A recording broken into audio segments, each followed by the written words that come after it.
Those of you that have seen this movie before, you're going to notice that the front end of it is going to be missing. I'm not going to do the part about Darwinism because I'm going to add some material at the end that I didn't have at the last time, and I think you'll find it interesting. So what we're going to do is just start right in with the human origins, in as much as the book is about human origins, and we'll go from there. All right, can we have the first slide? All right, everybody just take a minute and look at this.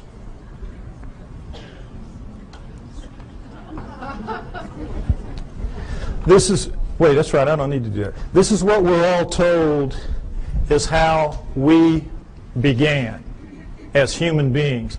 That we came out of the primordial sludge and step by step evolved into what we are today. Everything in that chain up to us is eat, survive, reproduce. We are, what's it all about? We have that incredible ability to say and think, what's it all about? How'd that happen? That's what this is going to be about. What we're told is, of course, that we're a natural flow of things, and that with this guy right here, we share a common bond that begins between 8 and 5 million years ago. 8 and 5 million years ago. Reason being, we know that we have upright walking primates of some kind or other at around 4 million years ago. So they just jack it back and figure if we're upright walking at 4, we probably split from a common ancestor with the down on all 4 apes between 8 and 5 million years ago. We know we were upright walking at 4 because we have proof of it at 3.5. Next slide, please. These are the famous Laetoli tracts of Tanzania, Africa, discovered by Mary Leakey and her team in 1978. And here you see what they are. We're in solidified ash. We have a large pair here, smaller pair here. We assume it was a couple moving along. And we see the track here in a blow-up is not quite human. It's different in several ways, but it's human enough to make it very clear that we have upright walking bipedal creatures 3.5 million years ago, no doubt, measured by ashfall, which is very accurate. So that's why we jack it back. If we were this upright at 3.5, we had to be upright at around 4, and that's where you get your dates of 5 to 8 million years ago, the split from the common ancestor. All right, now, next slide, please. Here's the depiction of how this happened. The nearby volcano laid out a layer of ash. The creatures go walking along, leaving their tracks. Then another layer of ash comes, seals the layer, and then 3.5 million years later, a rivulet comes through here, cuts through, exposes one of the tracks. One of Mary Leakey's team sees it, and then they peel back the layers until they expose the whole thing. Miracle piled on miracle. It's just amazing, an amazing discovery. Now, the reason I show you this is I want you to notice that all pre-humans that you will see in the books, and go back and you can check, they will show you a head that looks like this one pretty much, grossly primate in its characteristics rather, because that's what the skulls of all pre-humans look like. But then they'll always stick these human bodies underneath those heads. And this is a subtle brainwashing that is performed on all of us to make us think that these are in fact pre-humans, because that's what they're called. That's what anthropologists call them, pre-humans. Now, you can't pretend that those heads are in any way human, so they don't, but they leave the body parts looking, amazingly human. You have the hands coming down mid-thigh, and, I hate to say it, but God, this looks a lot like my body right there.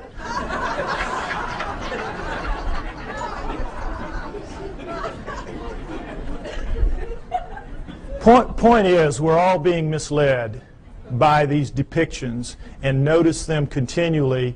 It's the way I'm telling you. Now, next slide, please. Lucy is very famous. Everybody should know her story. Lucy in the Sky with Diamonds, 1974, Afar Valley, Ethiopia, discovered by Donald Johanson and his team. She is the first of the so-called pre-humans. They are the Australopithecines, and she is one of the first types. Now, what we know from her is a remarkable amount, because we have 40% of her body recovered. With mirror imaging, that gives us 80%. So much more than any other fossil at the time. It was just amazing. So we know a lot about her. She stood about 3 feet 6 inches to 3 feet 8 inches tall. very diminutive relative to us. But her bones, all of her bones, are much more robust than ours. Her upper arm bone here, for example, which is much longer than ours would be if it was a human that size. This arm bone it would end about right here. Also, it would be about that thick. So we can see she's much more robust than we are in all of her dimensions. She has the head of a chimpanzee, which we cannot tell from her skull, as you can see, but from others like her. Head of a chimpanzee. But we do know that she walks upright because we have her hip joint and her pelvis, and we have particularly her knee joint, all of which are amazingly human. So we know she walked upright, no question about it. She was an upright walking creature. Just didn't have bones that looked anything like ours, or a head for that matter. Now, one other thing I want to point out about this is the people that are paid to go out and find these fossils, these pre-human fossils, are paid to find pre-human fossils. So what they do is they fudge it every way they can to make them look human, and they always have problems with the arms. Because all the arms of the pre-humans are too long from here to here, from shoulder to elbow relative to us. So if you notice, what they did is they fudged this way up beyond where it ought to be to get this up here, so they could get the fingertip down around mid-thigh, when in reality it belongs down around here. Keep these little tricks in mind. This is all part of the subtle brainwashing campaign that is waged against you to make you believe that they're telling it to you straight about how this all happened. Okay, next slide.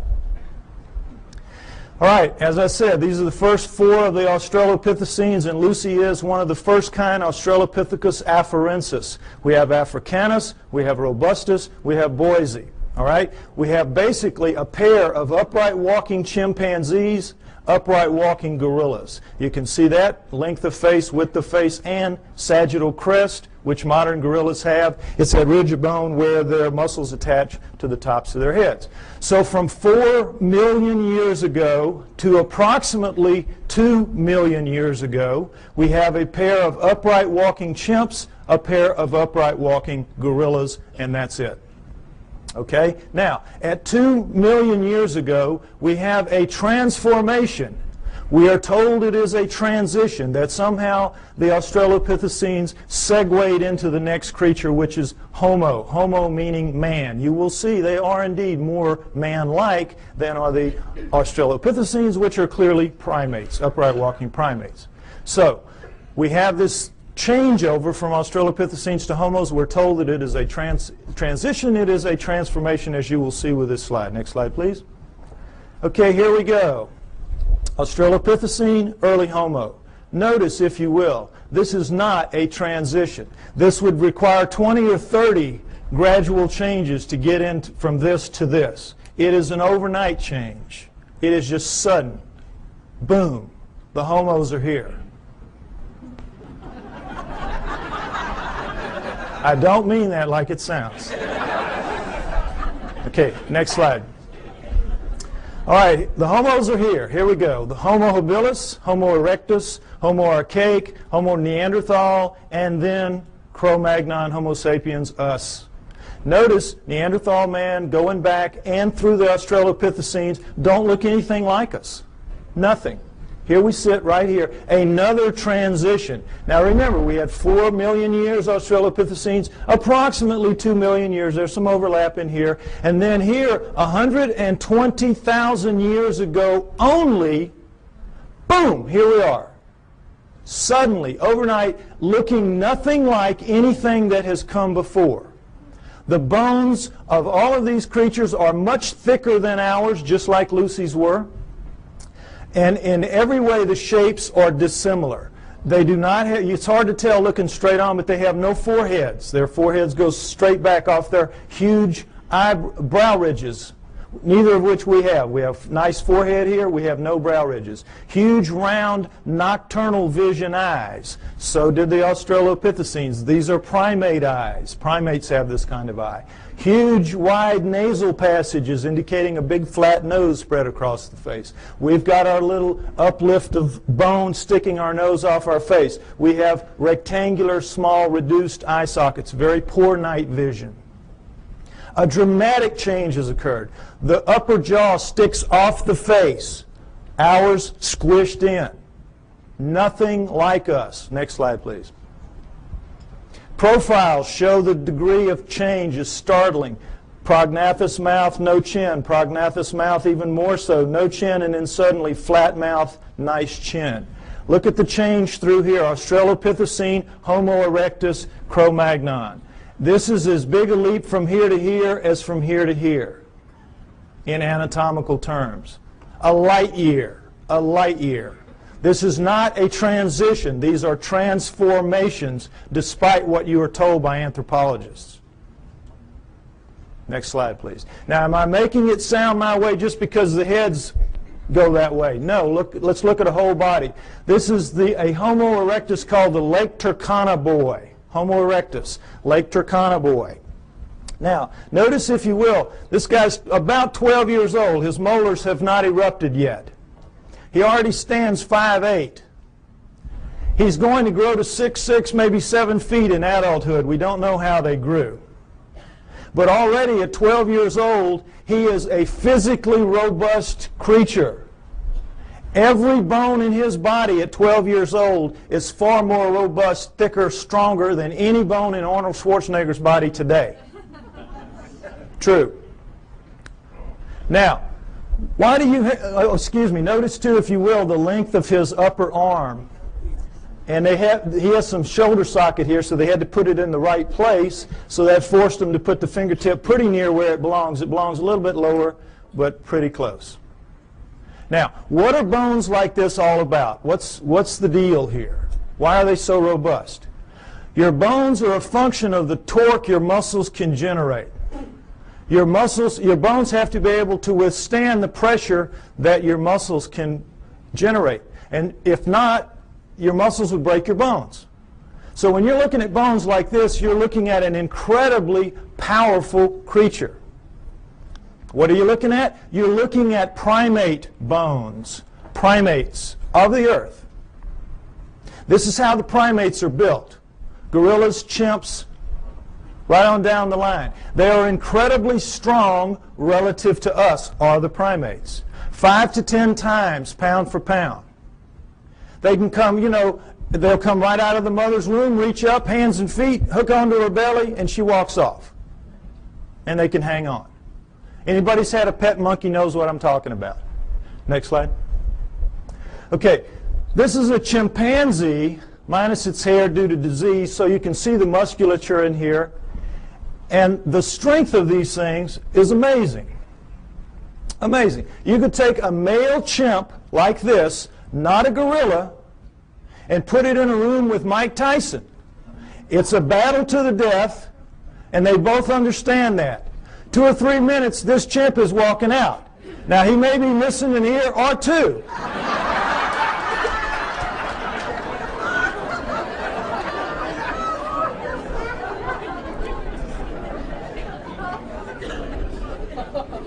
But the chimp is walking out. The chimp can tear him limb from limb, literally, apart. And that it is time that world governments officially acknowledge. Understand that. Primate strength is nothing at all like human strength. Next slide. Same thing for Neanderthals, our supposedly closest nearest kin until just recently. Neanderthal fingertip bone, human fingertip bone. Segment of Neanderthal thigh bone, human thigh bone. Look at the difference. Not even close. This is quarters to dimes, shovel handles to broomsticks. No comparison. Our supposed, and we used to be told, absolutely, they insisted, they swore. We came directly from those guys. Even looking at this kind of evidence, that is what they insisted. Why? Because they have to explain it in terrestrial terms. Understand that science is hamstrung. They've painted themselves into a corner. They have to explain everything in terrestrial terms. They do not allow for outside intervention, whether that outside intervention is extraterrestrial or divine. And so they have to come up with explanations like this to suit the data, which doesn't at all support their conclusions. Okay, next slide.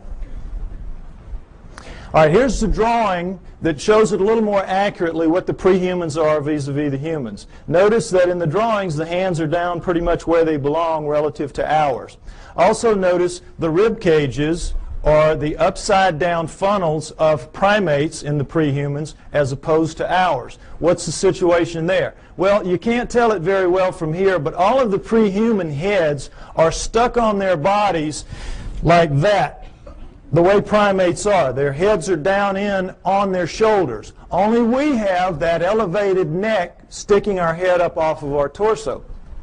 They also have that extra arm length and that extra power, and so they need a bigger fulcrum up here to wing their arms and do what they have to do.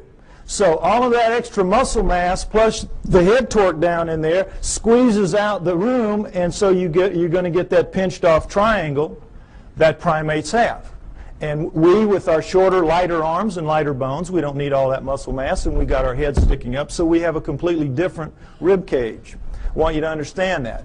Now, the main thing to understand here is there is not a single human bone in the so-called prehuman fossil record.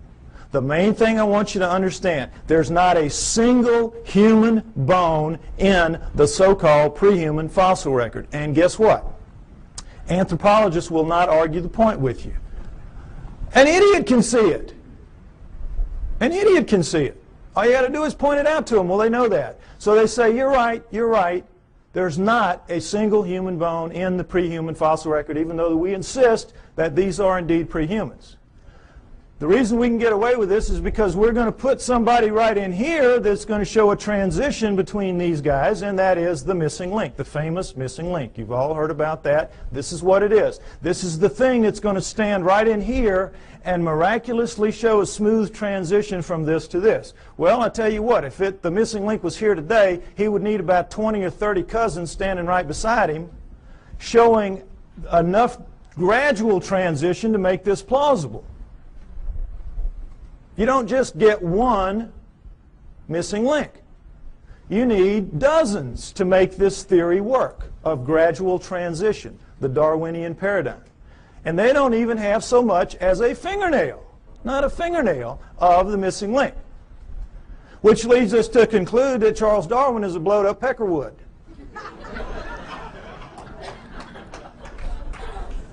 However, they will not concede that fingernail that's missing in that direction.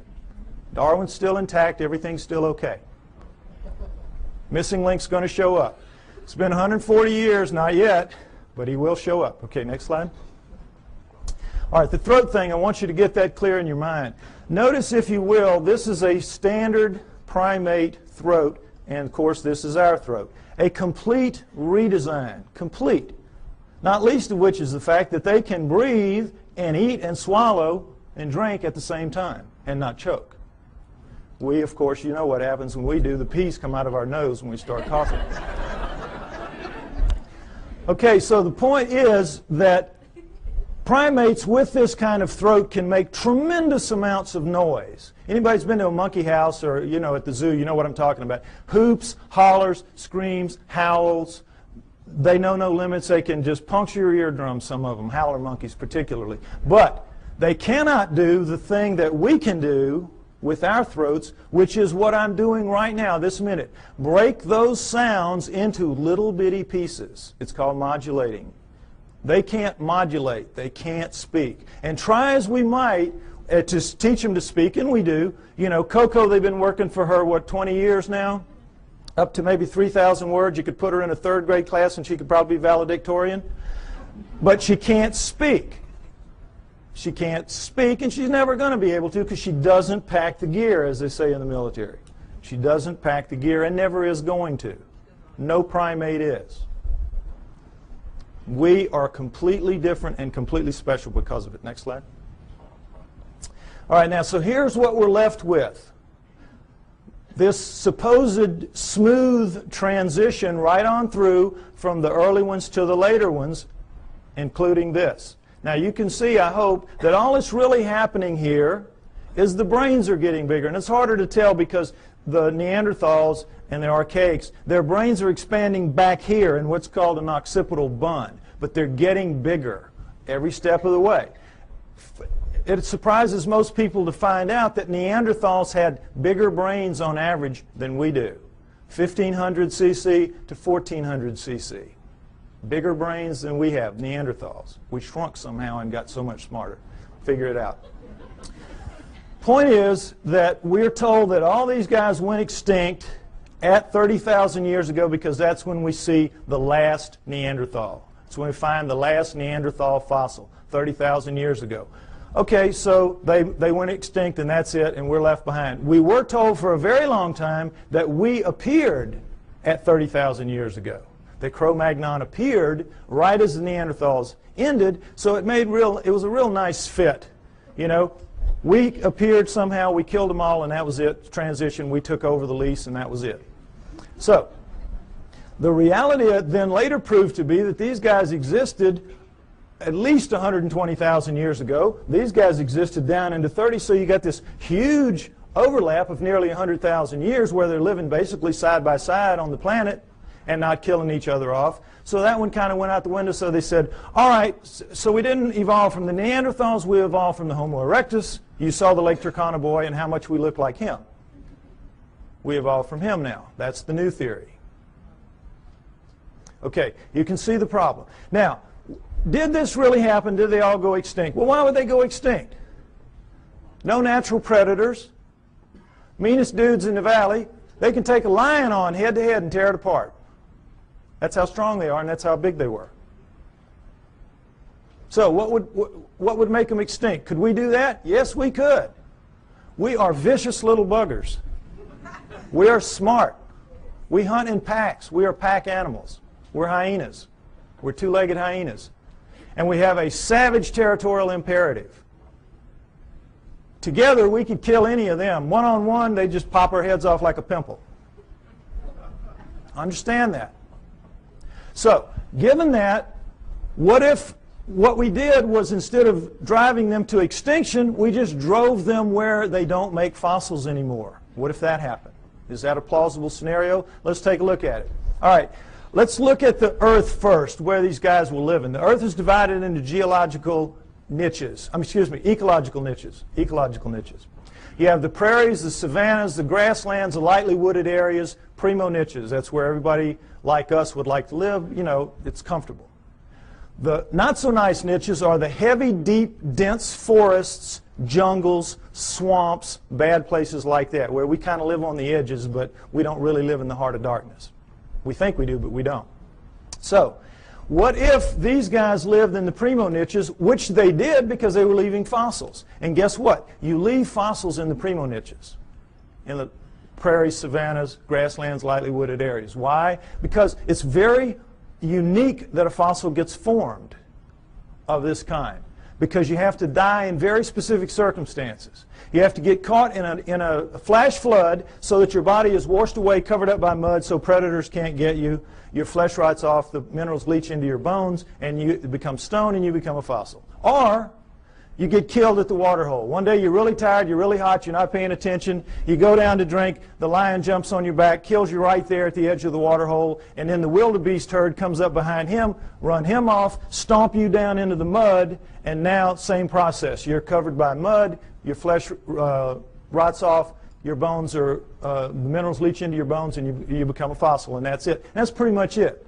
It's very hard to form a fossil otherwise. And so we see how miraculous that process is just to make them in the first place, and then millions of years later it washes up, or whenever it washes up, and somebody sees it that knows what it is and can recognize it and can save it.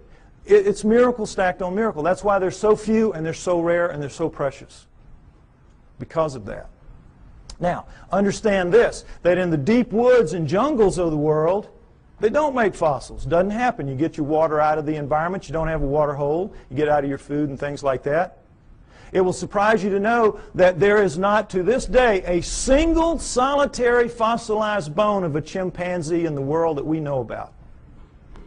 They just don't make fossils.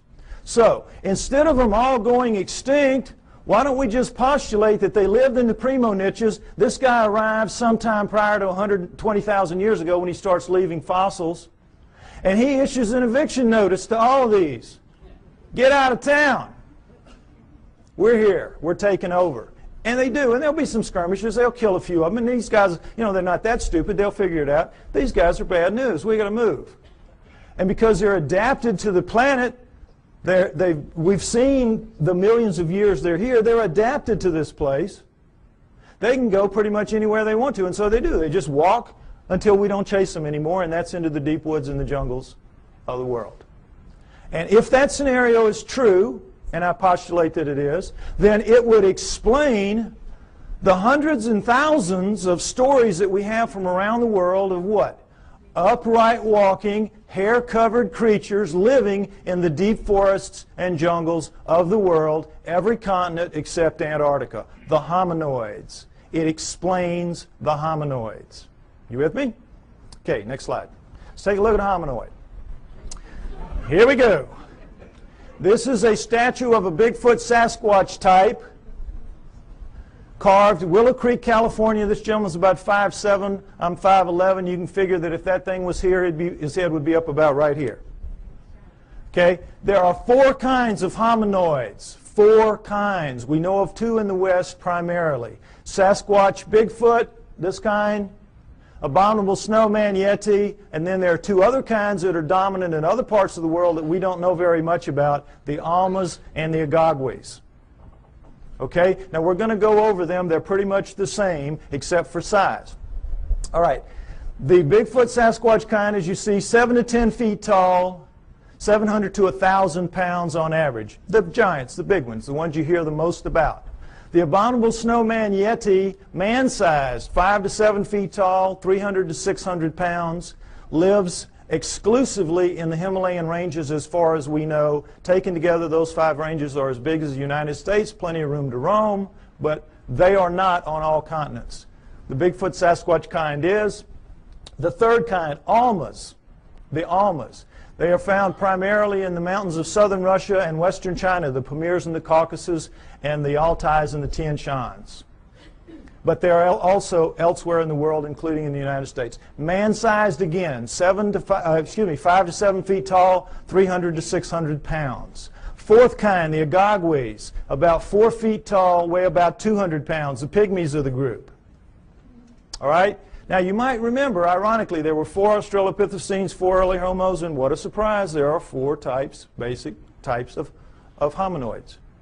Interesting, isn't it? Now, what they are is this.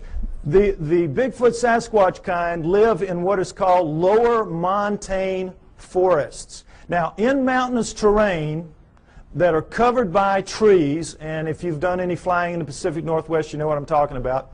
The lower trees are called lower montane. As you go up, you get into upper montane. The Bigfoot Sasquatch lives in the lower montane. The abominable snowman lives in the upper montane forests of the Himalayas. You get the idea, abominable snowman, he lives up in the snow. Nobody lives in the snow. There's nothing to eat there. They live in the upper valleys, and you see them occasionally as they cross from one valley to the other by going over a mountain, the snow part of it. Okay, now the Almas also live in the lower montanes, but they're more flexible. They also seem to be the smartest, and this is not to say they're anything like us. They're just very smart. And that it is time that world governments officially acknowledge the Almas are. I think they're going to prove out to be living Neanderthals. The evidence is strong that the Almas are living Neanderthals. Okay? The Agagwes, the 4th kind, the pygmy kind, live in the jungles of the world. That jungle band that goes through South America, Central Africa, and Indonesia, that area. They, of the 4, have reddish, russet-colored hair, like orangutans, which also live exclusively in jungles around the world. The others have dark browns and blacks, their body hair, covered with hair. Whenever anyone sees them, their characteristics are described consistently the same. Wherever in the world, whatever kind we're looking at, when the person sees it, and frequently this is some very, very isolated native who doesn't even know that the rest of the world is out there, much less that these things are seen on other continents. And when they describe them, they always describe them the same way. They say, no forehead, huge brow ridges, big round deep set eyes, big flat nose, although this one isn't so big, but big flat nose up against their face, mouth sticking off their face, no chin, head tucked down into their torso, very long arms dangling around their knees, very thick, muscular, robust bodies, and covered with hair from head to toe. Now, take away the hair, and what did I just describe to you to a T? The pre-humans. Am I right? You saw the skeletons. You saw the bones. The pre-humans. What does this lead us to believe? The pre-humans are the hominoids. The hominoids are the pre-humans. The pre-humans are the pre-hominoids. It's their ancestors, not ours. It's clear to anybody that will look at the evidence. The so-called pre-humans are, in fact, pre-hominoids. Now, it's easy for me to stand up here and say this. What's the proof? Well, let's start right here with their feet. They leave tracks. All around the world they leave tracks. We have upwards of 10,000 or more photographed, plaster casted, or both. No question about it. And guess what? They're all fakes. All of them. Every one of them is a fake. Problem being, it's not that they are really in fact fakes. They just can't be real. They can't be real because not only is Darwin a blowed up peckerwood, all of his followers are. And they don't want to be that. So these cannot be real, even though they are. Now, is it possible that they could all be fakes? All these tracks could be fakes? Could they fool everybody? No. Why? Because we know a lot about it. Let's take a look. There's a science called ichnology. And what an ichnologist does is he studies the tracks left in fossils by creatures going millions of years back. Show them a fossil, they can look at a print or a track or anything. They can tell you what made it. There's a whole science to it.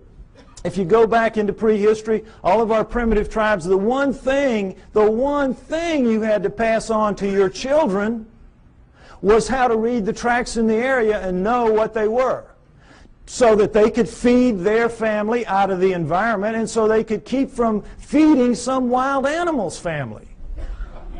Very important. If you took everything we knew about, remember Tonto and those Indians, boy, they could just smell a track and tell you 20 things about what made it. We know about tracks. And this is two of the basic things we know. That when any living fleshy foot, like a human foot or a hominoid foot or even a camel pad, it doesn't matter, makes a track, puts a track down, the subtle interaction of bones in the foot, in our case it's 26 bones, 33 joints, dozens of muscles, ligaments, and tendons, makes a very subtle movement and lays it down in a very specific way from the midline out. And so it leaves a distinctive print with little lines in here called compression lines. Next slide. When you do it with a fake foot, you don't get that subtlety of movement because there's no sequential parts to a fake foot. If you're missing a foot and you need a prosthesis, you're going to get just a dull stiff foot. We cannot duplicate anything even close to it. Anything even close to a real foot. So whether this is plaster or rubber or plastic or wood, it doesn't matter. If you're making a fake foot, it's going to be of a piece, and so when you put it down into the medium, you have to stamp it or press it as a whole, and in doing so, you get a very distinctive look to that, and it's a little ridge here with cracks on the top and the outside that's an impact ridge. So we have compression lines and impact ridges. Now, I can give this little lesson to a class of first graders, lay down a bunch of tracks here, real and fake, give them a magnifying glass, and they will not miss one. They will not miss one. Now, forest rangers that make their living out telling you, bear, elk, zebra, it doesn't matter. Whatever it is, they can tell you what it is. And no anthropologist will question their expertise. But if they see a hominoid track and they say, boy, that looks real to me too, the anthropologist say, well, you don't know what you're talking about there. You don't know what you're talking about there. That one's fake. You're wrong there. See how absurd it is? And for the most part, you believe it because you don't expect them to lie to you. You don't expect them to have an agenda that they're maintaining. But they do, and they do, and keep it in mind. Okay, next slide. All right, this is the way a human foot works. Looks and works. This is, of course, a good foot, not a flat foot. This is a typical human foot with an arch. When we come down on our heel, we have to swing our momentum around the arch, then cut it over into the ball, which will regenerate some of the lost momentum, and then we come out thrusting off of our big toe. That's how we walk. Our smaller toes pull up and act as balancers. If you notice your feet tonight when you walk around, notice how that works. Your big toe will go down, your other toes will pull up, and it will leave in making a medium an undisturbed ridge of medium here, in making a track rather, an undisturbed ridge of medium right here, but this of course will be squashed. Very distinctive print, no question about it. Now guess what? We walk badly, badly. When you do time and motion studies of us walking, we're keeling around as we're swinging our momentum through our feet. We're locking our knees. We're basically throwing ourselves through our hips. That's why our joints wear out as we age. Our knees and our hips. We're using them badly. We walk badly. Whoever designed us needed to go back to the drawing board a couple of times more. They got lazy. It was a mistake. Okay. With that in mind, next slide. Let's take a look at a hominoid track. Typical hominoid track. This is Bigfoot, 16 inches long, but taken in that really nice powdery dirt you get at the end of a hot summer, so it's a very clear, distinct print. Notice, if you will, the differences. We have a midline about right here, ankle shifted very far forward, heel extended back here and very much widened, forefoot shortened very much and widened, all 5 toes looking about the same shape, ironically, square, and all 5 toes acting as balancers because you have medium all the way through here. So you're getting the forefoot thrust coming out completely of the ball area, which is dented in, and it's like a 2-part motion, sort of. So they have a completely different foot. It's a completely redesigned foot. Why? Completely redesigned creature. Much bulkier, much heavier, much denser, much more robust. So you need a different kind of foot. No arch is going to support that kind of weight, so you have no arch. Now the funny thing about most real, quote, fake tracks is that the local yokels who make them make big human footprints and go out stamping those around. So you know immediately. They don't even have sense enough to know you got to do it, make a completely different foot. But the main thing to notice here is, remember, in our motion, we walk here, we go here, we do this, and we're very awkward. Look at the line of thrust here. Straight shot. What does this tell us? He walks right. He does it better than us. He does it the way it's supposed to be done. He or she does it the way it's supposed to be done. Isn't that interesting? Next slide. Okay, this is something else that the best hominoid tracks have. Dermal ridges. Now it's kind of hard to see, but dermal ridges are your fingerprints on your feet. Fingerprints on your feet. This is why they take a baby's footprint when it's born. Finger's too small to deal with, just stick its foot on. Same thing. Individual, unique. Dermal ridges. And there you see. Oh, I think my battery's running out. Oh, no. No, when I put it down here, it goes out. I may need a replacement part here if anybody's got one. Yeah, I know, but I think it's just because I shook the battery a little bit. All right, anyway, point is that whoever's faking these things out around the world, thousands of them, is taking the trouble to make articulating feet that if they would just put on the market, they could make a fortune in the prosthetics industry. And then they're taking the trouble to incise dermal ridges when lasers would have a hard time doing this. I mean, criminals, if this was easy to do, criminals would get their fingerprints fixed, would they not? Instead of cutting them off. Lasers really couldn't do this kind of work, I don't believe. Oh, okay. Okay. Thank you. No, I got it. I'm going to go with this one for now. Okay. So, you with me? It's a conspiracy to end all conspiracies, this making the hominoid track conspiracies. And what I'm trying to get you to see is that is in fact absurdity piled on absurdity that they're asking you to believe. And again, for the most part, you do believe that. Most people who came in here today probably believed everything that the tabloids have to say about the hominoids. Problem being, if the hominoids are real, what does it mean? We are off the flowchart of natural life on Earth, and they don't want that to happen. Neither science nor religion. So in this instance, they hold hands and walk down the path together. Okay, next slide. All right, check this again. Comparison, Bigfoot track, plaster cast, human foot, just to get this in shape in your mind again. Next slide. All right, another pair of hominoid tracks, as you can see. These are so grungy looking on the soles because they were taken out of clay as opposed to dirt, as you saw earlier. But in every other way, they're hominoid tracks, are they not? We found, they're found together, so we assume it's a male and a female, like the two that we saw walking along at the Laetoli tracks. Right? Would everybody agree? This is as hominoid as it gets, right? Wrong! Guess what these are? Neanderthals. These are Neanderthal tracks, absolutely and without doubt. Toriano, Italy, a cave 30,000 years ago. Neanderthal artifacts all over the place. Neanderthals.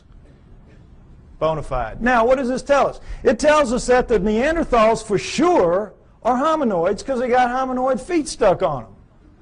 Plus, they got hominoid heads stuck, as you saw from the skulls. Furthermore, we can assume, I think, fairly, that every one of the ones we saw earlier, all the way back to Lucy, 4 million years worth, had feet just like this and were, in fact, hominoids. The track you saw at Laetoli, remember the one down in the corner? It looked a heck of a lot like that, didn't it? The hominoids are the prehumans. That's the point I keep trying to make. Now, I'm extrapolating a little bit here. I'm taking a little risk because we don't have the feet nor the prints of any other prehuman. We just have to go with logic. But guess what we do have? We do have the feet of Neanderthals. Next slide. Here we go. Neanderthal foot, Neanderthal. Can everybody see this down at the bottom? I'm sorry, it's kind of low. Take a look so you can see. Stand up if you have to, be like a football game. All right, here's the deal. Notice there's no comparison. Look at the heel bone of the Neanderthal relative to our little nub of the heel bone. Look where our ankle base joint is as opposed to this huge. This is it. This is bone here. This is our little base joint compared to this giant base joint here and the squeeze forward of it. Notice, if you will, the great foreshortening of the forefoot and the widening of it relative to ours. Look at the skew. You can see the skew in the foot. See how squared up and solid that is, like a rock. Look how much our big toe dominates our little four toes and how much these are much the same. This thing is built for balance, for solidity, for stability. We got a crummy foot, folks. Crummy foot and a crummy walk. We ought to complain to the boss about this. You can see why this thing walks so smoothly. It's just kabloom, boy. It's just perfect for maintaining balance and stability, carrying all that heavy bulk and weight. Good design, bad design. Next slide. Okay, if I'm right, they're out there, all these places. Where are they? All right, let's take a look at the world. Take away the deserts. Take away the tundra, and what you're left with is arable land. Arable land. All right? This is where they live, in the black parts. The heavy, dense, deep forests and jungles of the world. This is where we live. The nice, cool, open areas. The pinks, the blues, and the purples. The primo niches. That's us. All right? Now, broken down, that is... and that it is time that world governments officially acknowledge percent for us, 45% for them, moving toward 40% for them. As you know, we're cutting down forests like crazy. It used to be 55% for them, 45% for us, 500 years ago, approximately. Okay, so you look at this and you say, well, wait a minute, we're sitting right here in the desert. We live everywhere. No, we live in most of these environments, but we don't live, for the most part, up in these areas, in the Himalayas and here and in these jungles. If we live in the jungles, we live on the river. We don't live in the heart of darkness. When we have to live in the heart of darkness, what do? We cut it down. We'll cut roads through here, but we don't live in it, where we've got to hack our way through every day to go to school or to the store. Just isn't going to happen. We're not physically designed for that. Our skin won't take it. If we didn't have clothes and couldn't defeat the natural order of things, if you were to strip everybody in this room naked and put us out there to live like everybody else has to live, most of us would be dead in a few weeks from radiation poisoning. Those of us who have black skin would have a chance to make it to the equator, but couldn't stay and live in cold climates. We're not physically adapted to this planet. Understand that. Our skin does not let us go except in certain niches. The primo niches. So, understand too that we think we live in every one of the nooks and crannies out there. We are masters of all we survey. That's what we're told all the time. We're humans. We're masters of all we survey. We do not even survey all that we claim to be masters of. It will surprise you to know that of the United States alone, fully 25%, 1/4, has never once been foot surveyed, because it's just too hard to get in there and do the work. We survey from the air those areas. We do not go. We're not as tough as we think we are. Now, also understand that the hominoids are not just restricted to these areas. They move wherever there are forests. These are their real stomping grounds. But they go anywhere that there are forests. They use forests like highways because they are migratory animals. They migrate. They do not hibernate. They move with the seasons, and they use forests as their highways. As they live in the forests, they do a split shift with the bears. Bears work the day shift, they work the night shift. It is. It's how it works. Also understand that of the 5,000 quality sightings that we have in the United States and Canada, now I'm not talking just, skimpy ones. I'm talking good quality sightings, 5,000 in the last 50 years, half have been east of the Mississippi River. Every state has them, except possibly Nevada, maybe the mountains north. We have them in Louisiana, down in the swamps, the little one. It's called rougarou. When I was a little boy growing up, don't you get too far from the house, rougarou will get you. The little red man of the woods, the booger man, boogeyman. Excuse me, booger man, right. Slip of the tongue. Anyway, Florida has the skunk ape. New Jersey has the Jersey Devils. Arkansas, everywhere has them. I bet you every one of you have heard stories about this from your state. They're everywhere. And it's the same around the world. They share the planet with us. Okay, next slide. So, you say to me, well, okay, by George, we're humans. Why don't we just go out there and get one? Even so, we can do anything. Why don't we just mount up and go get one if there's so many of them out there? All right, panda's a perfect example of what the problem is. The panda was last century's hominoids. Rumors would come out of China of this black and white bear that ate bamboo. And, of course, every PhD in the world sitting behind his little desk does not even have to get his fanny up out of the chair to say, well, forget that. We know they have black bears. We know they have brown bears. We know they have white bears. But they're all carnivores. No vegetarian bears. You kidding us? Ridiculous. And then in 1869, a French naturalist goes to Sichuan province, China, and sees the hide of a freshly killed one hanging on the wall, and he knows they're real. So every zoo and museum mounts up the expeditions that you would like to see mounted up today to go out to find the next panda and bring it in. Serious. Now we're talking Sichuan province, an area the size of the state of Arizona, very mountainous, hilly terrain, difficult terrain, covered with bamboo rather than woods, but in every other respect like the environment that hominoids will be found in. How long do you think it took those teams? And this is back in the 1800s where people really knew their way around the woods. How long do you think it took? 60 years. And quit giving away my punchlines. Don't do that anymore. 60 years. 60 years.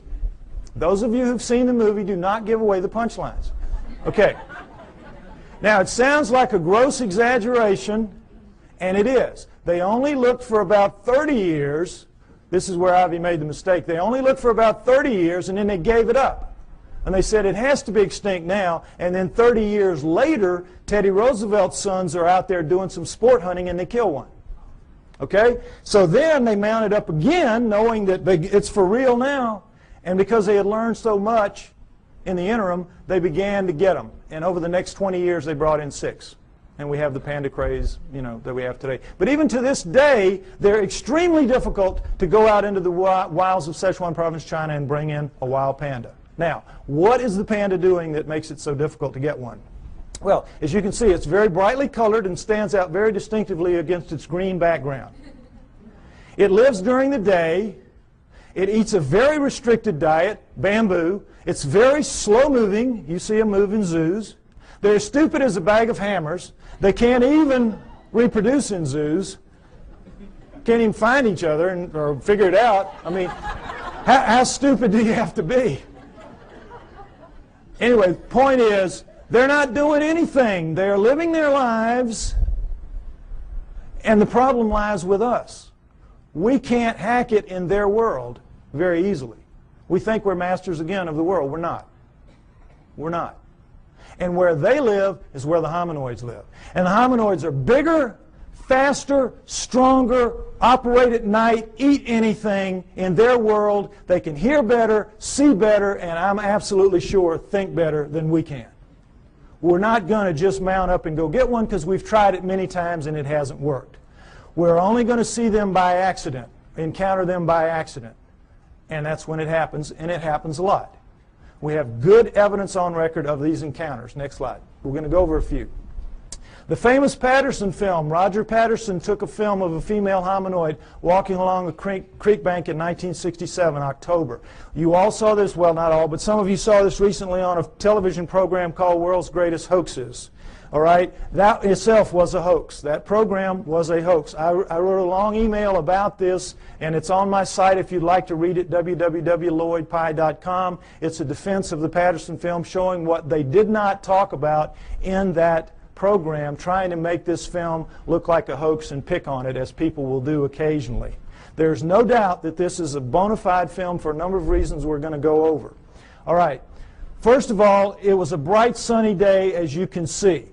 What happened was the sun was shining such that it was glinting off of her shoulder and thigh as she walked, and you could see her muscles rippling in her shoulder, in her thigh as she walks.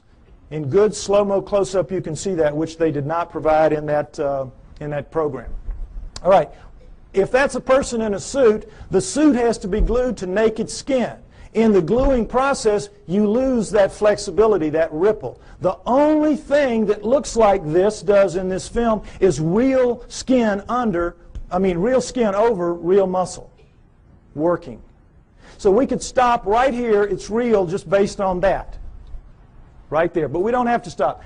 The arm, if you've all seen her walk, she walks along like this. She drags her arm down around her knees where everybody says, the hominoids do. Why? The elbow articulates right here, which is much longer from shoulder to elbow than a human. If that's a human in a suit, impossible. You can't get an elbow bend at the same point.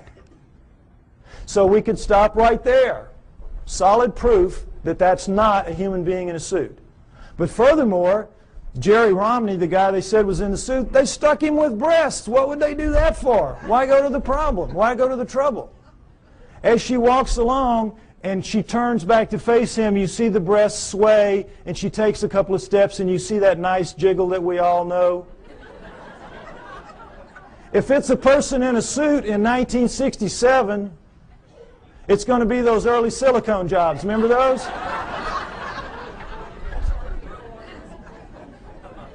Absolutely real right there. Furthermore, she left tracks in the hard-packed sand of the creek bed. 1 inch deep. We have pictures, we have casts. That cast you saw earlier of the cast in the foot, that was her foot. No question, inch deep, walked a 200-pound man beside her not long after. He sank about 1/4 inch. So we know that as she stood there doing this, she weighed 600 to 800 pounds. Fake that. That's got to be a real lead-lined suit. 600 to 800 pounds as she walks. So we know that it was a legitimate film. Furthermore, as they pointed out in the program, with the fake films, they can never tell you where it happened and who did it, who took it, because they don't want that guy to be grilled and they don't want experts to go and measure one limb here and know how tall it really was.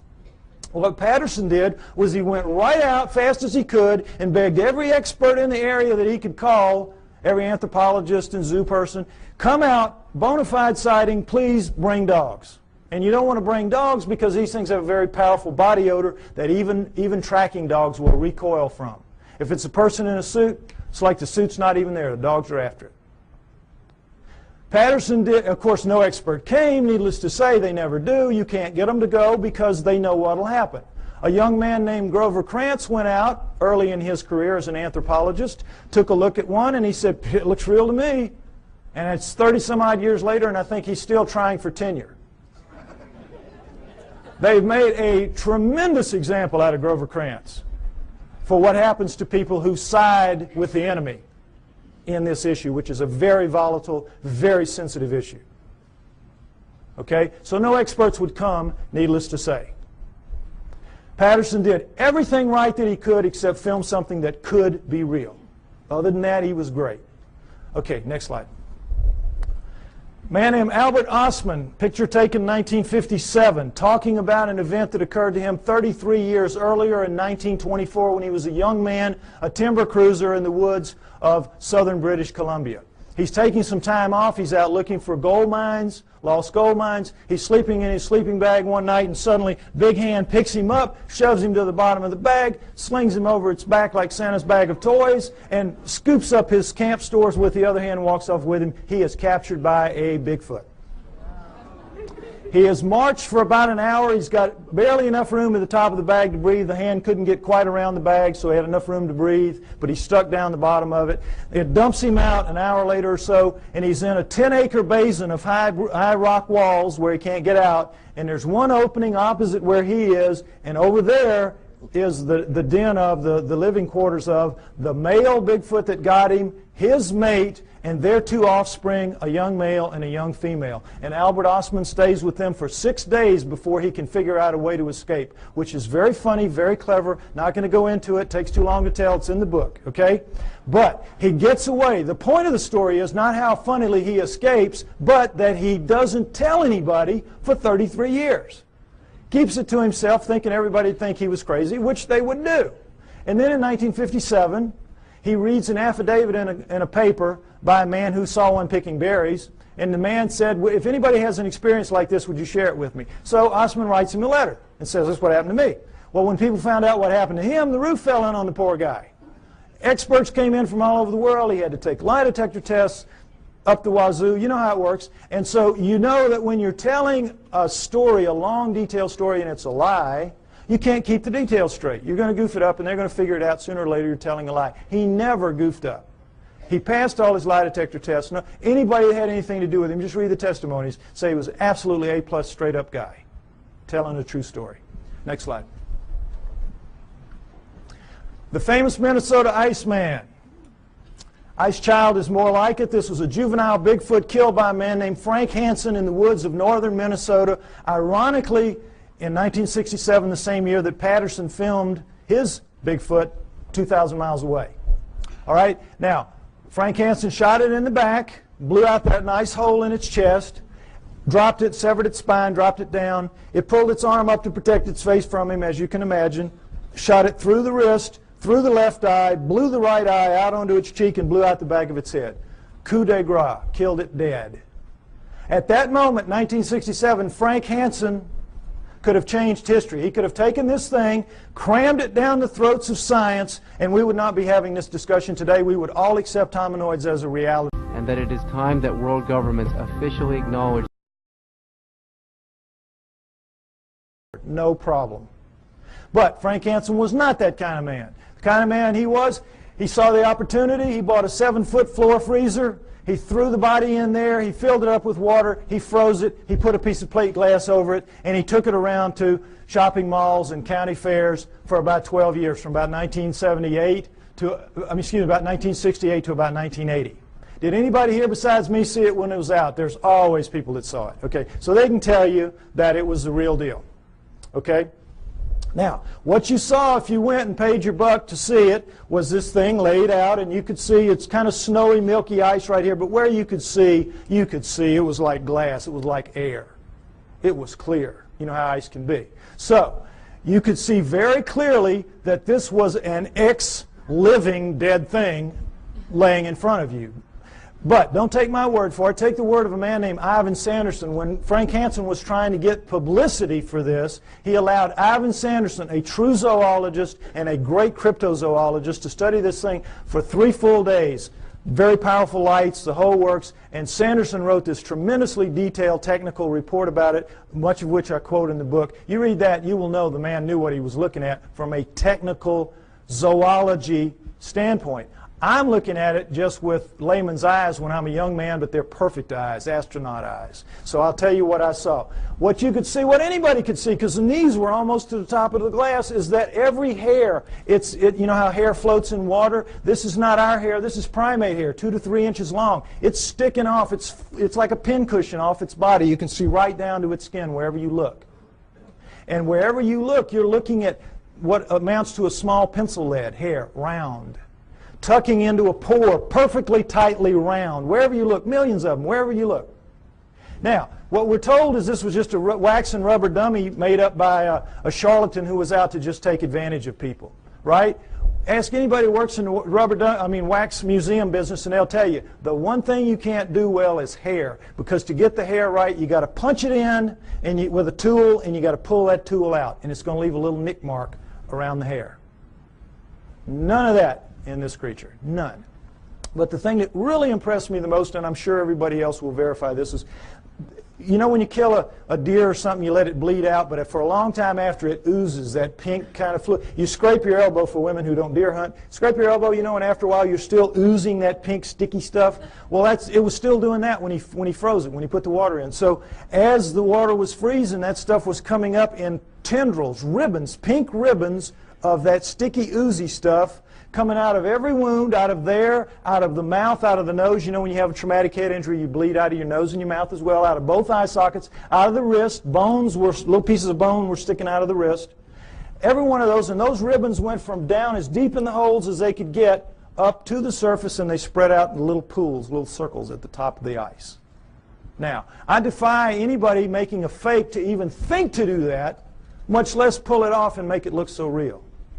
This was the real deal. Next slide. Perhaps the most interesting story of them all, Zana from Russia, an Alma. Remember I told you that the Almas were also man-sized, 5 to 7 feet tall, 300, 600 pounds, and they're dominant in Russia and the Orient? This is Alma, the living Neanderthal. This is one of them right here. This is Zana is an Alma, was an Alma. Now, understand this. In the Orient, the tradition when one of these things is captured, for whatever reason, was to kill it immediately. Desiccate its body and sell its body parts for medicine, principally aphrodisiacs. That's the Oriental tradition.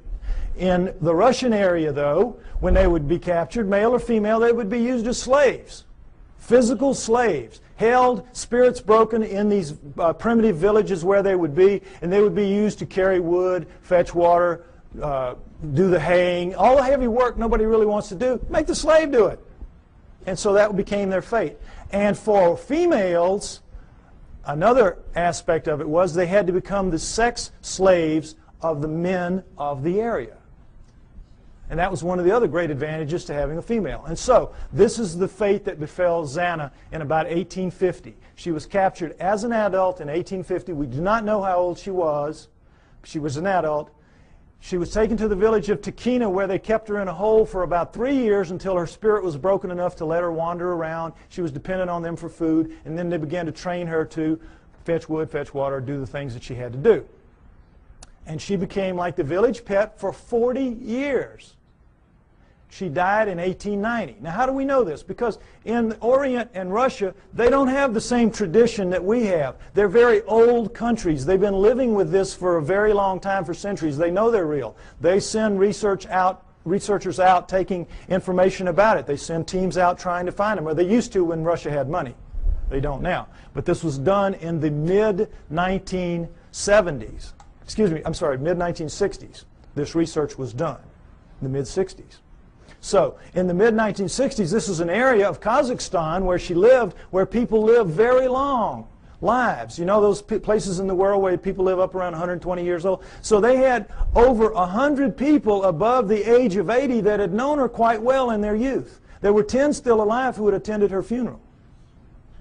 So they were able to get tremendous corroborative evidence, corroborative testimony about her lifestyle, and everything about her from all these different people, so we have an amazing view of what she was like and what her life was like.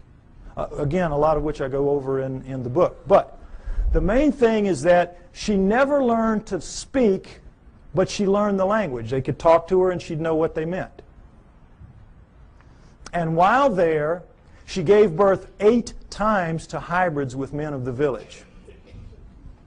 8 times. Killed the first 4 accidentally because her kind apparently washes the newborn off immediately. She would take it to the freezing glacial river that ran through the village, and because they had so much human in them, it would kill them. So the last 4, the village women took them from her at birth and raised them on their own because they looked so human.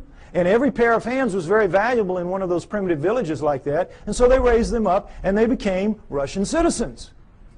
Married, had children. Her great-grandchildren are alive in Russia to this day.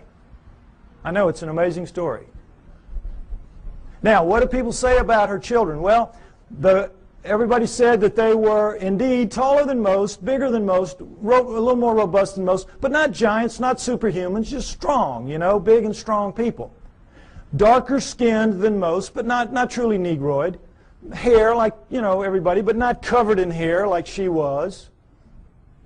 Average intelligence, not wizards, not stupid. Ugly enough to make a freight train take a dirt road. Unfortunately for them.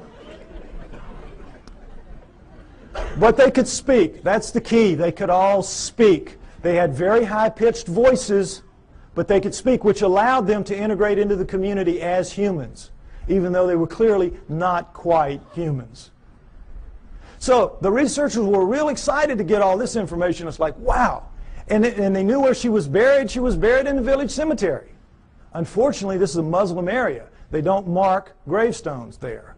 So they knew she was in the village cemetery, which had existed for centuries, and they couldn't say just where because of the 10 people that were alive. They all had different memories of where it had been. Who knew that 70, 80 years later somebody was going to care? So they couldn't decide. They couldn't, and they would have had to bulldoze the whole thing. The village wouldn't let them do that. So somebody says, well, guess what? Her youngest son, Kvit, died in 1954, only 10 years prior to this study.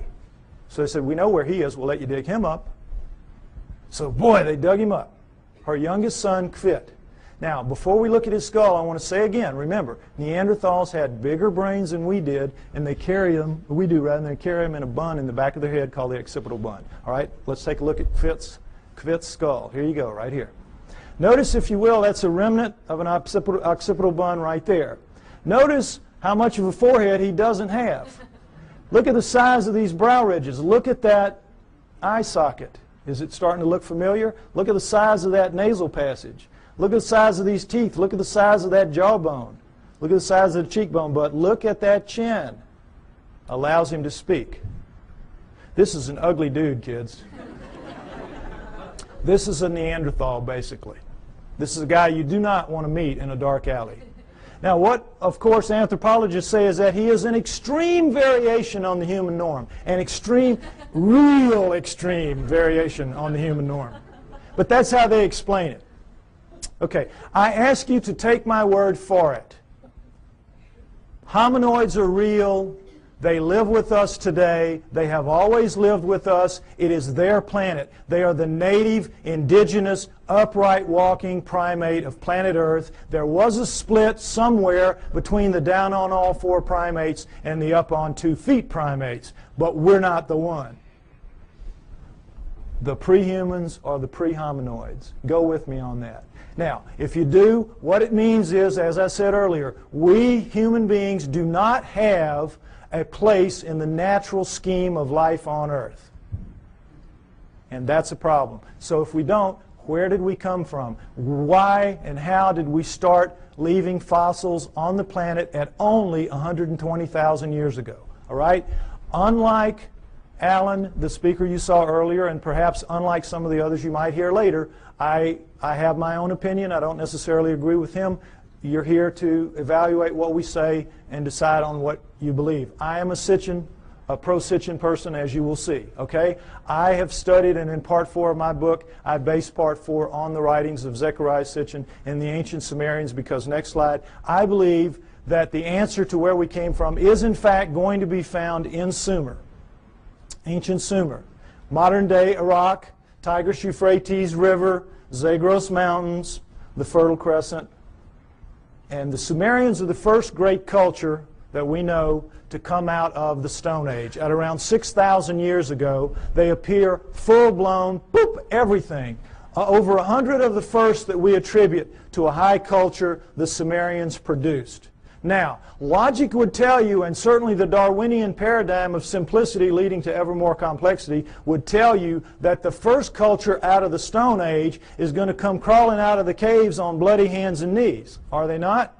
But no. These guys come sailing out and start building beautiful cities and have education and law and everything. Next slide, please. They had the first great cities, the first great city centers, the first high-rise buildings, the first walls, the first roads, the first wheeled vehicles, the first ocean-going vessels, geniuses with water, first agriculture, first animal husbandry, first laws, first court systems, first literature. You name it. They had it. Well, everything except cable TV, maybe. I mean, they had it. They were great. They were a fantastic culture. And the Egyptians, Greeks, and Romans come from their culture. Those cultures developed from what passes down from the Sumerians, or at least out from the Sumerians, I believe. Okay? So, one of the many things they had at first was writing. Now, this is what we're all taught. We're taught nothing about the Sumerians except that they invented writing. Again, they appear, boop, invent writing, boop, disappear, and that's it. History forgets about them. You never hear what they wrote. You never hear what they wrote. And you never hear how sophisticated they were because, again, it doesn't fit that paradigm. It's easier to just start with the Egyptians, Greeks, and Romans and move on from there. Okay? What they had to say, next slide, in their writings, their writing, by the way, was cuneiform, very sophisticated math-based writing. And by the way, their mathematical system, called sexagesimal, based on the number 60, is better than ours for using very small numbers and very large numbers. And they kept time around the great year, 26,000 years. How'd they figure that out? Among other things. But in their writings, most of it is like these little hand things where it's just bills of lading. I sell you this. I'm buying that from you. It's like our paperwork. But they have a lot of them, about 5,000 of the 100,000 or more that we have, that have to do with stories of their cosmology, their cosmogony, their history, where we came from, how the solar system formed, and all that. And that's what we're going to go over, what they had to say. Where did it come from? Well, originally, when these things were being translated in the late 1800s, early 1900s, when the translators would read what they'd have to say, it was like, oh, come on, forget about it. Put them in the myth. These are myths. They have to be myth. It can't be true. And they put it in the myth pile, which Alan was talking about, myth. So, Zechariah Sitchin, a man named Zechariah Sitchin in the 1950s gets the idea, wait a minute, how does the first culture get a myth? Who hands it to them? Good question. Why didn't anybody else think of that? So, he assumes it has to be a history. They have to be telling a history, which then later gets distorted perhaps as myth by later cultures, but the first one's got to be a history. So he goes into the myth pile with that attitude and comes out with 8 books at this point called the Earth Chronicles series, which I use as the basis for a lot of what you're going to see here now for a while. Okay? We're going to go over what the Sumerians had to say, boiled down. Part 4 of my book is basically the cliff notes to Sitchin's work. Any of you that have tried to read it, you know it's a slog at points. Okay? I tried to make it as easy as I could so at least you have the cliff notes. And that it is time that world governments officially acknowledge. Try it again. All right? Next slide. Here's what they say, that originally as the solar system was forming, there was the Sun, Mercury, Venus, Mars, and a big planet called Tiamat, right where the asteroid belt is now. And if you know about Bode's law, there's supposed to be planets at certain places of a certain size, and it all fits reasonably well except for the asteroid belt where there should be a planet, and there isn't. But there was Tiamat then, Jupiter, Saturn, Pluto as a moon of Saturn, Uranus, Neptune, and into that forming solar system at around 4 billion years ago, which we extrapolate and assume because all of them were still very plasmid, still very much lava-ish, able to pull moons out of themselves, and we know that the solar system formed at around 4.6 billion years ago, so at around 4 billion years ago would have been the time approximately when this would have happened. Okay, Nibiru comes in, and as it's a stray planet like the one we saw a few months ago being slung out of the binary star system on the news, we all saw that, probably something like that. It's captured by the gravitational pull of the large outer planets, swung around the sun, captured by the sun, and is caught in an elliptical orbit like a comet, moving clockwise as opposed to the counterclockwise circles of the other planets. Well, as you can see, there's the capacity for real problems here with one going one way and one going the other. And in the second time around, Nibiru collides head-on with Tiamat at planetary speeds. This is a collision. Okay? Next slide. This whole thing now is described in the great Sumerian epic of creation called the Enuma Elish, which is 6 tablets of action, 1 tablet of summation, which is taken to be by many people the basis for the 6 days of creation and the 1 day of rest. Because much of the Old Testament is a direct come down from the Sumerians. And if you know the Sumerian history and you read your Sitchin, you will know that, or my stuff, you will see that that is the case. Now, in that great epic of creation, the Enuma Elish, six of the major puzzles of modern astronomy and Earth geology are, I think, plausibly answered. You heard Alan's interpretation of some of it. I'm going to give you mine and give you the basic Sitchin explanation. Okay? What they say is that in the collision, Nibiru slams into Tiamat. It is a little more held together. It's older, and so it is coalesced more. It holds together. Tiamat is shattered in two, blown apart, torn in half. And that the lighter outer crust, the crust with the water on it, is scattered in all directions. Boom, just an explosion, the lighter crust, and goes off with the water. Now, one of the great mysteries of modern-day astronomy is comets. Comets make no sense for this reason. They come from all over the place. In a linear universe, when, you know, the great ball of a primordial cloud of dust and gas swirling around flattens out into a pancake to make the solar system, that's the ecliptic. Everything formed in the ecliptic should be in the ecliptic. Nothing should be out of the ecliptic, and yet comets come from all over the place. So they had to be removed out to where they are some kind of way, but we don't have any idea. So they come up with this fantastic thing called the Oort cloud, which is so far away you can't imagine. The Oort cloud is one of the biggest jokes out there. And that's how they explain comets, because they can't explain them any other way. But the problem with comets is they have water in them. And anything out in space is not going to produce water. You produce water by being a cooling planet with lava spewing up the steam and stuff like that, and it condenses, etc. So comets have to begin in a planet. Now, this explains it, I think, plausibly well. Nothing that they will throw at you to explain comets will do it. All right, number 2, the other great mystery, the asteroid belt. What they say is that the inner viscous magma inside Tiamat in the collision was strung out, the bowels of the planet, the guts were ripped out and strung out and broke into little pieces.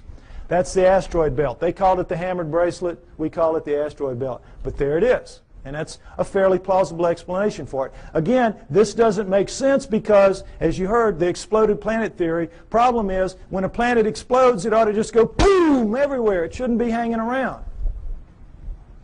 Doesn't make sense for a number of reasons. Okay, now, the third one is Pluto. Pluto's a problem because it's, as you've all been hearing lately, they're trying to downgrade it. It doesn't belong. It doesn't fit. It has an orbit that's not like the others. It carries inside the orbit of Neptune, and it's 17 degrees off the ecliptic. Again, nothing should be off the ecliptic. What they say is that Nibiru, as it swung around, it pulled Pluto away from Saturn, its original home, and dropped it out where it is now. Now, all astronomers know Pluto is not a natural planet. It started life as a moon of an inner planet. They know that. But they have no idea how it could have gotten moved out to where it is. Here you go. Here's a reasonable answer right here. Now, let's talk about Earth. Three great mysteries here. Life. Well, first of all, let's establish that Earth is a remnant of this. What happens is Nibiru's moon bangs into the remnant of Tiamat, and like pool balls, whoop, hitting, knocks it inside the orbit of Mars, and it reestablishes there and becomes the Earth, the remnant of Tiamat. Now, Earth has one great mystery is life. How did life come to be? Life appears, despite what you're told about the lightning bolt into the primordial soup and all that, forget it. That's just a joke. That's just a fantasy fairy tale to tell people that don't want to know the truth and to tell kids in school. That's what they're teaching to this day. We know very well that the first forms of life to appear on Earth appear suddenly. They're very sophisticated bacteria, prokaryotic bacteria, and there's not one, there's two kinds, and they appear at around 4 billion years ago. Suddenly, overnight, strata with two kinds, sophisticated bacteria, relative to what that first living form would have been. If I had done the first part of my show, you would see all that. Okay, you can get the tape or get one tape and put it in a room and let everybody see it if you want to. But anyway, the point is, life is a great mystery. How it would suddenly appear 4 billion years ago, here you go. It says in the tablets, in the collision between Nibiru and Tiamat, in the mingling of their waters, Nibiru passed life to Tiamat, to the remnant of Tiamat. Perfect explanation for the sudden appearance of two sophisticated life forms on the remnant. Now, the remnant now is over here with its moon Kingu and has gone over, and now we're looking at two major differences in Earth and all other astral bodies out there. Earth is missing a huge portion of its crust, and it has plate tectonics, movement in the plates. How could that happen? No explanation. Why? Because in the vacuum, any liquid in a vacuum, what does it do? You see it in the space shuttle all the time. They let orange juice or milk. It makes the smallest, tightest ball it can make. That is what a liquid does in a vacuum. Smallest, tightest ball it can make. Now, that is what all the other astral bodies have done. They don't have plate tectonics. There's nowhere for the plates to go. They're as tight as they can be. Where do plate tectonics come from? In the collision, the backside of Tiamat is cracked like an eggshell. Cracked like an eggshell. There are the plates. There are the plates. And when the missing crust, of course, is when the half is there. It's still viscous. It's still magma. So what's it going to do? It's going to tighten itself down into a new ball, much smaller than the old one had been. And what's going to happen? It's going to have a big chunk gone, a big missing piece of itself, a big hole in itself, in its skin. And so that scar is going to break up into pieces as the plates move around, and we have the plate tectonics and we have the missing surface that we know about today. Next slide, please. And we'll take a look at just a representation of what it looks like with the water gone. Not to scale, of course, but you get the idea. This is not like any other planet or moon out there. Something happened. And I think the Enuma Elish gives a plausible explanation for what that was and for all the other things that I mentioned as well. Next slide. Now, when the dust settled, here's what we had. The solar system as we know it today, with Nibiru moving in this clockwise 3,600-year orbit.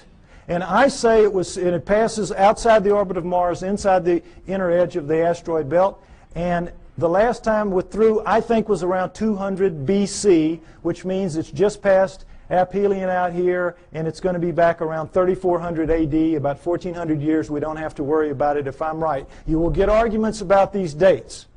Some people use textual interpretations. I use the date of the ending of the Ice Age, which I believe was caused by Nibiru passing through and lifting the tides. You can read about why I think that in the book. And I use the dating of the ice cores and the tree rings of science. I try to make my work as scientifically based as I can because I expect someday to be able to go toe-to-toe with those guys, and I want to be able to do it on their turf in their terms. Okay? So, next slide. All right. This is some of the proof for that story that you've just heard, and it starts with cylinder seals. And I just want you to see what a cylinder seal is. There are about 5,000 of these that we have. They're with a printing press. It was just a thing they would roll out on the clay to leave little pictures like this. Now, when they had a story to tell, they told it in the tablets like you saw. But when they had an event that everybody would know the event, like I showed you that cartoon, and everybody here, we all knew in a very small space that was talking about millions of words and thousands of volumes about evolution. Am I right? We all knew. Well, they would all know this was the story of the time the gods or whoever gave the water to the water buffalo or whatever. The point is, notice the fine detail in the best of the cylinder seals, and then realize that these are basically 2 to 3 inches high. They're like big spools of thread. Made out of precious and semi-precious stone, carved in a circular format so that they roll out flat and three-dimensionally. Now, when asked how this was done, science says, well, they could only have bored little holes into the rock and then abraded them out like they, to the degree that they wanted. Well, the sand would be bigger than the holes you need to do this. Some of this work anyway. There's just no way. Lasers, this is not even an inch square here. Lasers would have a hard time doing this if they could do it. Nobody knows how they did this. They're just pulling one out of the hat on you. Okay, next slide. This is the one I want you to see. This is a much older one, much more worn, as you can see. 4,500 years, 4,500 years, 2,500 BC. It's called it's VA 243. It's in a museum in Berlin. It's well dated. And it's called the Granting of the Plow. This is a seated God. See him in his chair with a plow in his hand. And this is a standing God, and this is a human. How do we know they're gods? Because they have horns on their helmets. Horns on their helmets. Notice the horns. This is how you signify gods, or they did anyway, the Sumerians did on their cylinder seals. And I want you to pay special attention to this because later at the banquet we might see a real live Anunnaki helmet. We might see that. Okay, now, normally they would put astronomical signs up here to indicate who the god was because not everybody would know. But in this one, obviously everybody knew. And as you can see, this kind of, the human is carrying this kind of skunky old digging stick that the most primitive people have, even to this day. And this new wooden plow here, 4,500 years ago, we can go to Egypt today and see this very plow, and in many other third world countries still being used, this very plow. Okay, so no question it's the granting of the plow. But this is what makes this special right here. Let's see a blow-up of that. What is this? Solar system, right. Sun, Mercury, Venus, Earth, in their relative sizes, mind you. Earth, Moon, think how small that is. What grain of sand dug that out? Mars, and then, what should be here? This should be the asteroid belt. This is Nibiru, folks. Nibiru. Jupiter, Saturn, Pluto as a moon of Saturn, Uranus, Neptune. Notice that it's only a little bit bigger than Uranus, Neptune. It's about 3 times bigger than Earth. Nibiru is a good-sized planet. Good-sized planet, according to this. Okay? Now, again, what proof do we have of any of this? Let's take some look. Let's take a look at this. All right, here's a look at the solar system that you don't get to very often. And did it occur to any of you that we were looking at a cylinder seal carved at 4,500 years ago that had Uranus in it that we only discovered in 1781 when our telescopes got good enough to see it? It had Neptune, when we discovered in 1846 when our telescopes got good enough to see it, and Pluto, which we discovered in 1930 when our mathematicians got good enough to tell our astronomers where to look for the thing because it was so small. What are the Sumerians doing knowing about that? Furthermore, what are they doing writing in one of their tablets that if you look at these two, Uranus and Neptune, in the heavens, meaning right out on them, they look like blue-green watery twins. When we didn't find that out, we thought they were just big old gas bags like Jupiter and Saturn until Voyager went out there in 86 and 89 and found that, lo and behold, they really are blue-green watery twins. What the Sumerians said 4,500 years ago.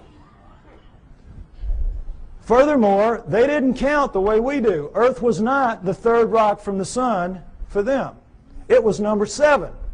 So that means they were counting from out here and they were putting Pluto in its correct place. What are they doing with all that knowledge? Well, they make no bones about it. They say everything that we know, everything that we are, everything that we have comes from the people living on Nibiru. The people living on Nibiru came to Earth and gave us everything. And that it is time that world governments officially acknowledge everything that we know, our great culture. Now, What's the proof of that? Is there any proof that any ancient advanced civilization was ever on Earth at any point in the dim or distant past? Yes, yes. The megalithic structures out there, the pyramids, Tiwanaku, Baalbek, Teotihuacan, Stonehenge, you name it, a couple of dozen of them. All of those are impossible for human beings to recreate today. And yet we are told in another one of these great fantasies that they were somehow created by people in ancient times, ancient Egyptians or ancient Sumerians or anybody. Somehow or other they did it. And it's just absolute malarkey. Impossible. Now, next slide. Some Egyptian scholars tried to prove it by getting down in with some pink granite here and wailing away with some stones for a few hours and tore their hands up and walked out of there saying, well, you know, we couldn't make much of a dent in it, but boy, you know, those old folks, they sure had a lot of time on their hands, and somehow they figured out a way to do it. Wouldn't give an inch after this. Wouldn't give an inch. It's ridiculous. Now, here's the stone they're working on. Next slide. Some of you may have seen this. This is an ancient 1,170-ton obelisk lies unfinished at the Aswan quarry. A crack rendered the stone unusable. It's pink granite. They were making it into an obelisk like the one you saw in Allen's slides. Okay? It's about 100 feet long. It's about 12 feet wide, 12 feet deep on the side. Imagine the Washington Monument just squared off. And it's pretty much done. But now let's move this from the Stone Age. Let's move it through the age of copper, because copper wouldn't make a dent in that. And let's move it into the Bronze Age. Bronze will chip on it. Bronze will take a little bit of it out. Now, let's put our bronze chisels or hatchets or whatever in the hands of some guys and get them down in this crack and put them to work. How do you think you're going to fare in there? Pretty tight fit. Plastic Man might have a tough time up in there. But the point is, they've got it pretty much done. They're working on the spire here. When they break it, you know how it works. You press here, you get this. Well, look, does this look like somebody chipping away with a little hand? No. This looks like a belt sander taking pieces out the size of the chair you're sitting on. Huge chunks of pink granite, one of the hardest stones in the world, just being ripped out. And they press too hard with whatever machine they've got here, and you know your physics. You get stress back here, and they popped it. They broke it. And they just said, whoops, we busted that one. And they just unhooked it and went somewhere else and left it for us to marvel at and wonder how they could have done it. But now let's go ahead and say they didn't bust it and they finished it. These primitive people now who managed somehow to do this. They finished it, it's ready to go. The hole, by the way, is about 15 feet deep. That's the top of it up there. But still, what's the first thing they've got to do? Somebody's got to draw straws to get down there with his hatchet and cut it loose from the bottom. Now who's going to do that with 1,100 tons sitting on top of him? We could not get our best diamond-tipped blades to cut through underneath this thing. The weight would stop the blade. We could not, the operative word here is impossible. We could not get this out of here. And yet they did it time and time and time again. To lift it out, just if we could somehow cut it loose, we would have to take a dozen of our largest movable cranes to wring that hole just to get it up. You're being lied to, folks. That's the main thing you got to understand. You're being lied to. It's absolutely impossible for this one stone proves that none of the megaliths were made by those people in that era. And this, again, is not the biggest one. They have them in Baalbek twice that big. Okay? Next slide. All right. What we're told is that the Anunnaki came to Earth for this, gold, mining gold.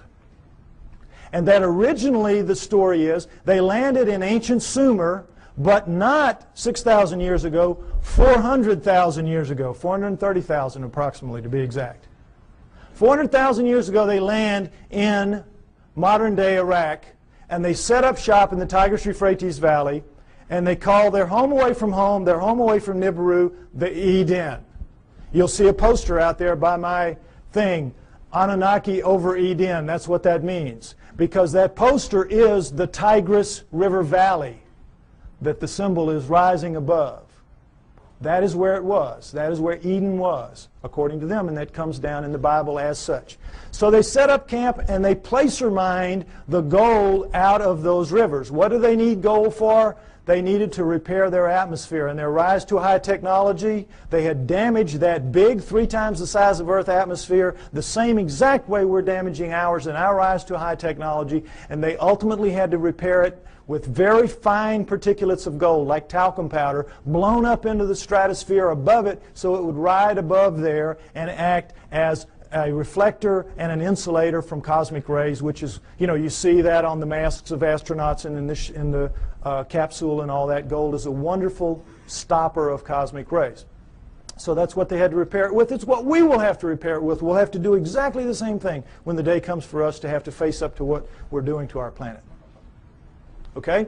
So they came, they placer-mined out of the river, and all that is you put a tray in the water, you let the water sweep over, the water drops the gold into these cloth. Every few weeks you pick it up, and it's real easy. It's the way we do it now when we have the opportunity. But you tap out any stream system, ultimately, and they did. After about 150,000 years, they had tapped it out. And so they decided they were going to split themselves up and go where the mother lode of gold was on the planet Earth, which is what it is today, southern Africa. So they divided themselves into the upper world, which remained the Eden, and the Abzu, which was the lower world, and you didn't want to go to the lower world because you had to get in the holes and dig the gold. And they didn't like it. So the Anunnaki revolted. They said, we don't want to do this. We want a slave to do this work for us. Plus, it was a hardship duty, mostly men. Why don't you make us some women while you're at it? So that's what they did. They decided to use the creatures of Earth, which would be the hominoids, and I say it would have been the Almas, the likeliest candidate. They took the creatures of Earth to get some of their genetic material to make the new slave better adapted physically to the planet than they were, but the slave would for the most part be like themselves. We shall make the Adamu, A-D-A-M-U, which comes down as Adam, and we shall make the Adamu in our own image after our own likeness, which comes down word for word. And that is what they did. They made their slave inferior models of themselves. That's us, folks. That's us. We're really inferior models of the Anunnaki. And as you saw in the cylinder seal, we look like them. We look like, in their own image after their own likeness. In all of the cylinder seals, we look just like them. We don't have the horns on our headgear. That's about it. We are them. That's why we're not adapted to this planet. That's why we're so obviously not a part of this planet. We have their bones. We don't have primate bones. We have their muscles. We don't have primate muscles. We have their skin. We don't have primate skin. We have their body pattern, their hair patterns on their body is ours. We have thickest on our front, thinnest on our back. Primates have thick on the back, thin on the front. We have their eyes, their poor night vision eyes. We have their foreheads. We have their brains. That's the key to this. We have their brains. That's why we're not like anything else on this planet. We are them. We are genetically engineered copies of them. Okay, next slide. Let's take a look at how that was done.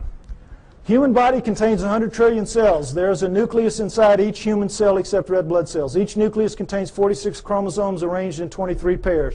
One chromosome of every pair is from each parent. The chromosomes are filled with tightly coiled strands of DNA.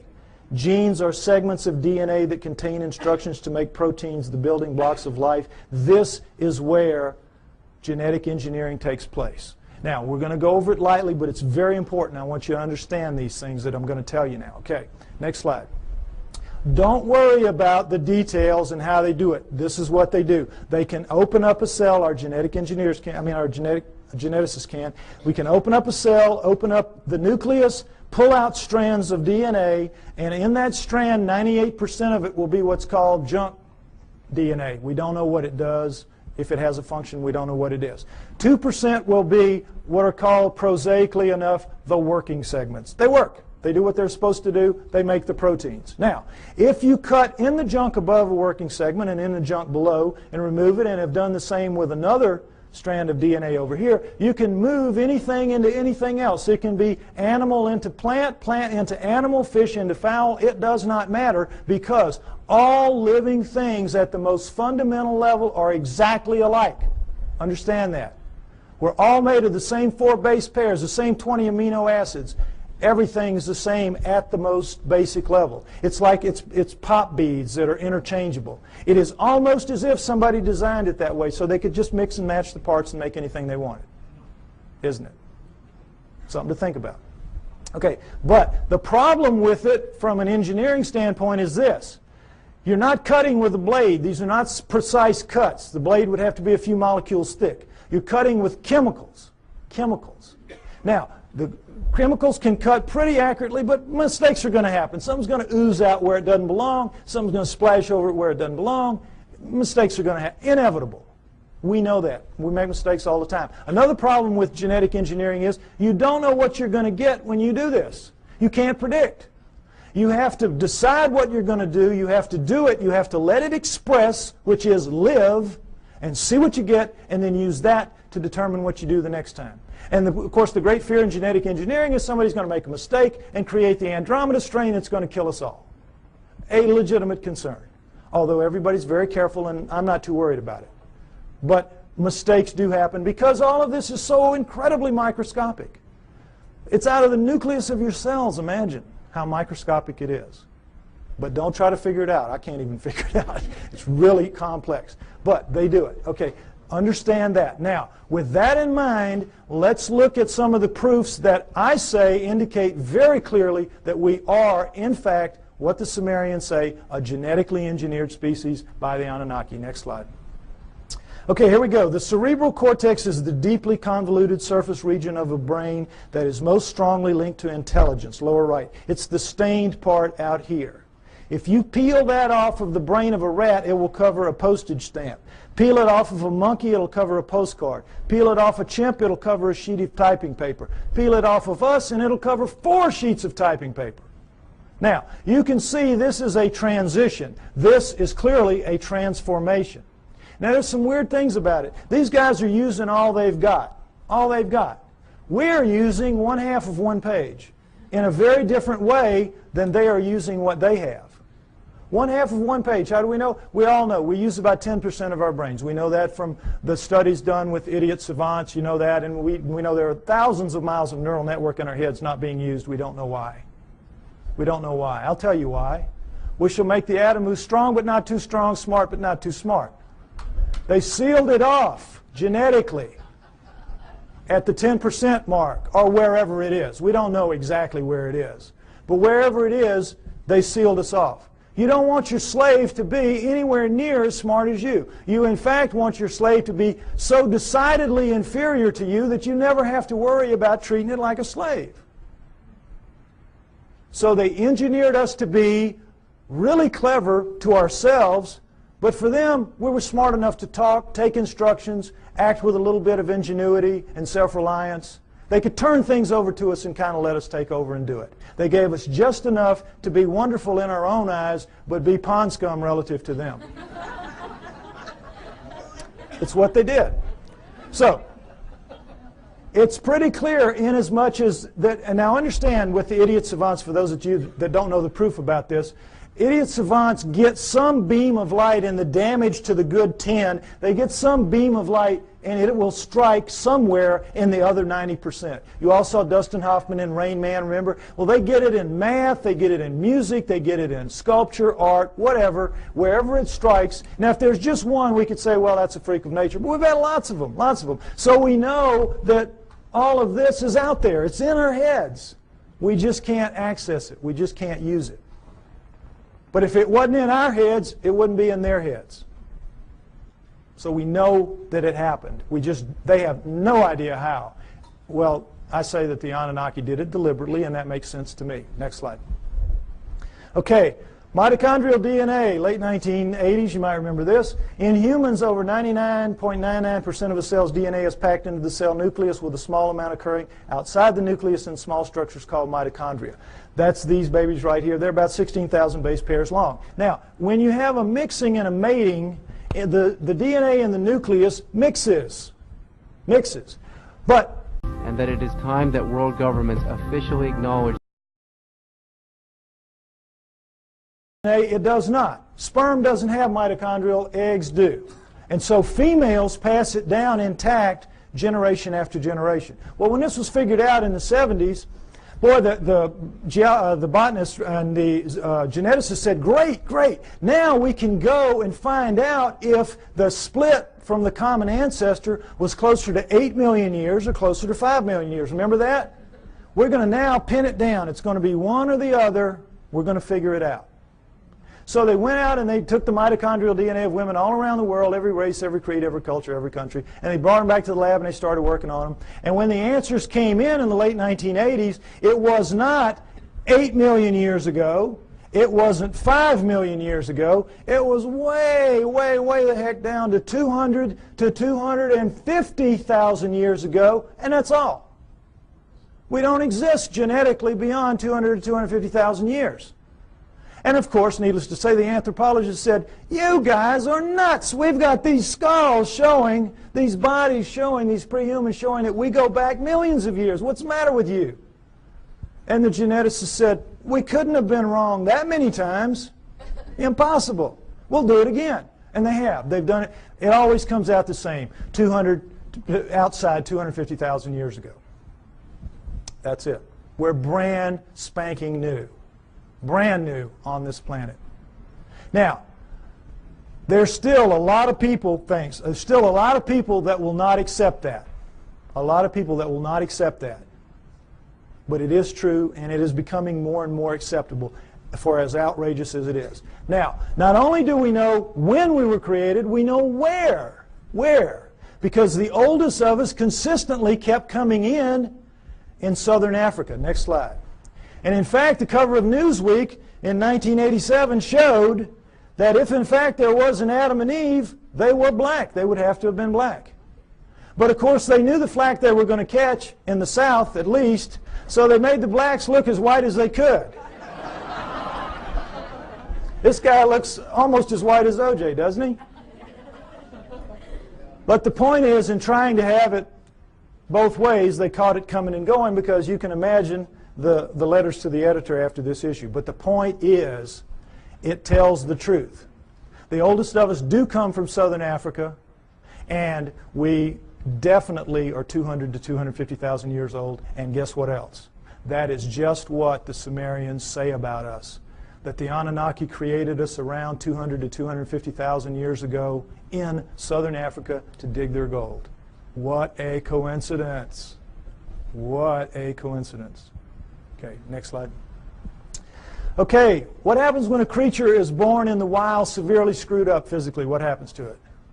Dies, right? Parents will kill it. It will not put that defect into the gene pool. You're looking at the great exception. You're looking at 28 of our most severe genetic defects, but we have 4,000 and counting. 4,000 and counting. Now, we're only 200, 250,000 years old. We shouldn't have one. We've got 4,000 and counting. How did it happen? Cutting and splicing process mistakes. Cutting and splicing, oops, made a mistake. Cutting, splicing, oops, made a mistake.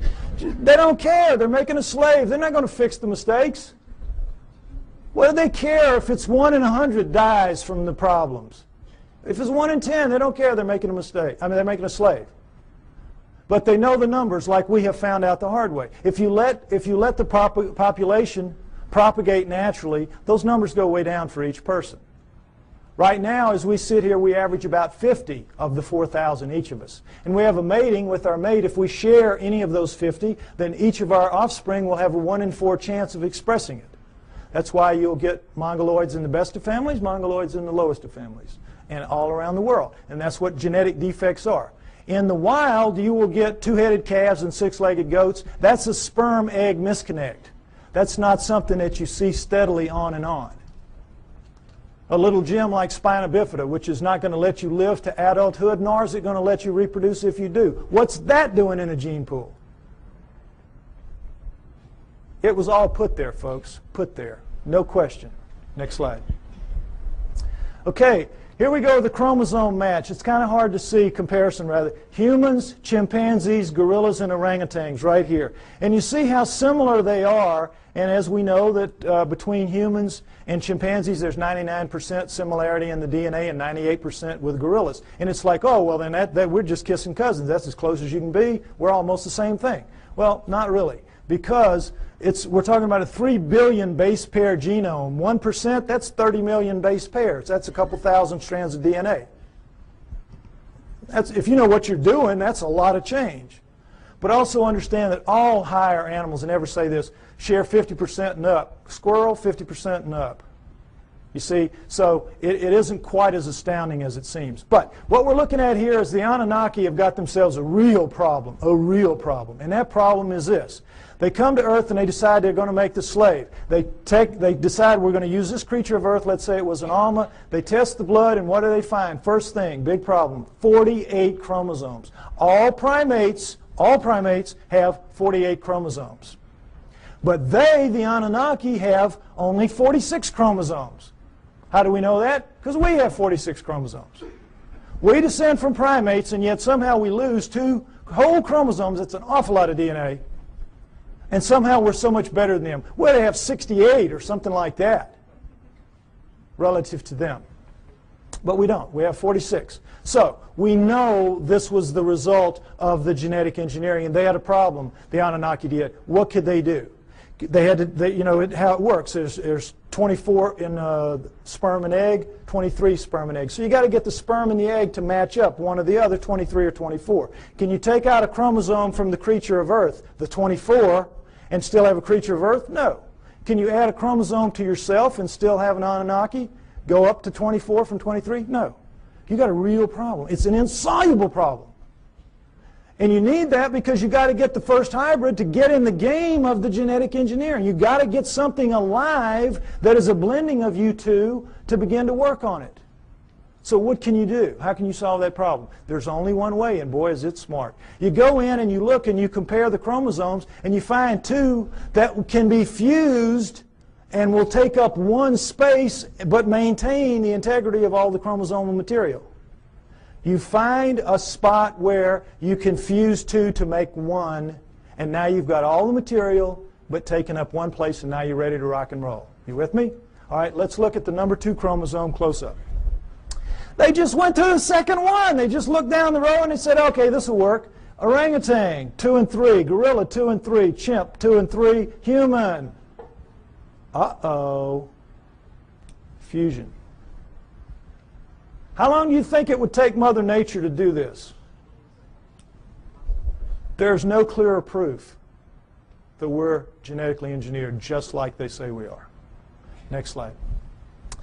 And so, I think it's fair to say that everything we know is wrong, at least about human origins, that we were given life by the gods with a small g through the equivalent of a test tube, and that originally we were the hair-covered hominoids, and that our humanity emerged from that. Now, this is where I normally end it, and they tell me I'm running out of time, so I want to get to the new thing that I want to share with you. Oh, no, where did I? Oh, here it is. Because this is really exciting to me.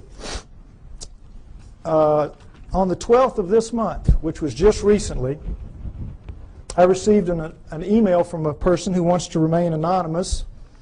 And this is what he said to me. He is a geneticist, a full-blown geneticist. And he says, "Dear Mr. Pye, I agree with your conclusions and will give you a few hints, if you wish, as a DNA deep throat. First, look up the huge discontinuities between man and the various apes for whole mitochondrial DNA, genes for the Rh factor, and human Y chromosomes, among others. Regarding number 3, the chromosomes, I refer you to K.D. Smith's 1987 study titled Repeated DNA Sequences of the Human Y Chromosome. It says most human Y chromosome sequences so far examined do not have homologs, which are similar sequences, on the Y chromosomes of other primates. Human female DNA does look somewhat ape-like, but not the male Y. This means that if we are a crossbred hybrid species, as you contend, meaning me, the cross had to be between a female ape-like creature, a creature of the earth, as the Sumerians said, and a male person from elsewhere, as I also contend." He goes on to say, What the evolutionists do is find certain genes which look very similar between man and ape. Then they make a tree of descent while ignoring those huge impassable abysses of difference elsewhere. Also, by certain methods of DNA dating, one can tell that numerous genes have been recently added to the human genome. If workers in my field were to say such things openly, we would be ostracized, as I also contend, and forced to live in a tent. Any work along these lines would be rejected without any form of appeal. So what can we do? Sincerely, DNA Deep Throat. Now,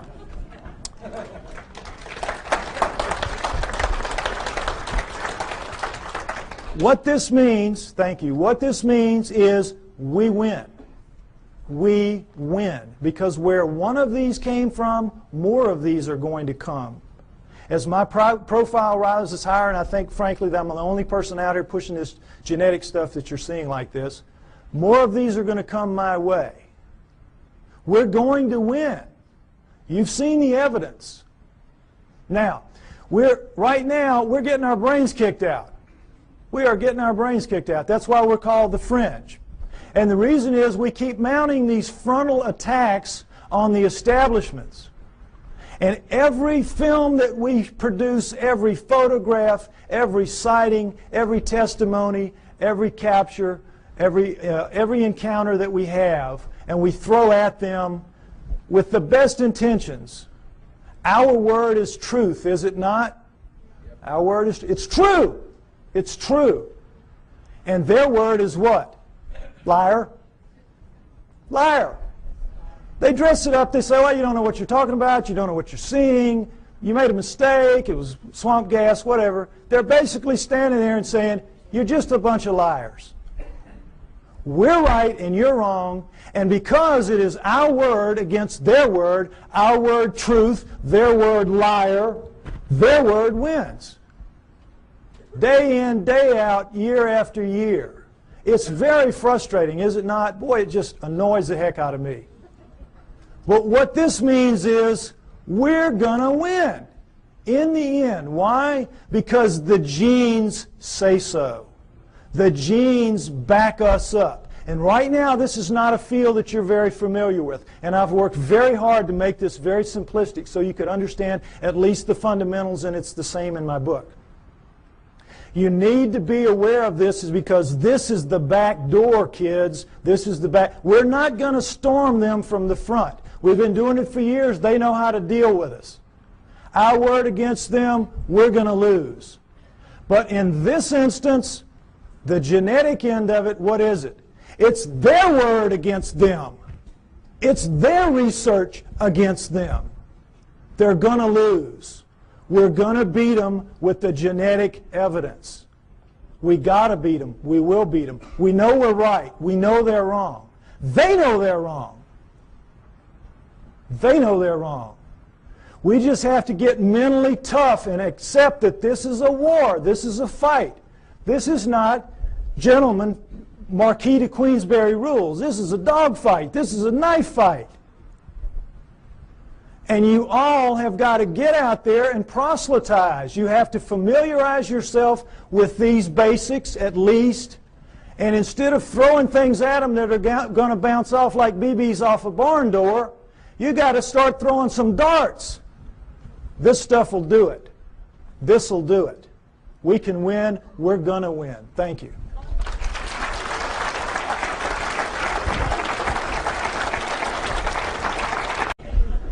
All right, the homos are here. Here we go. The Homo habilis, Homo erectus, Homo archaic, Homo neanderthal, and then Cro-Magnon, Homo sapiens, us.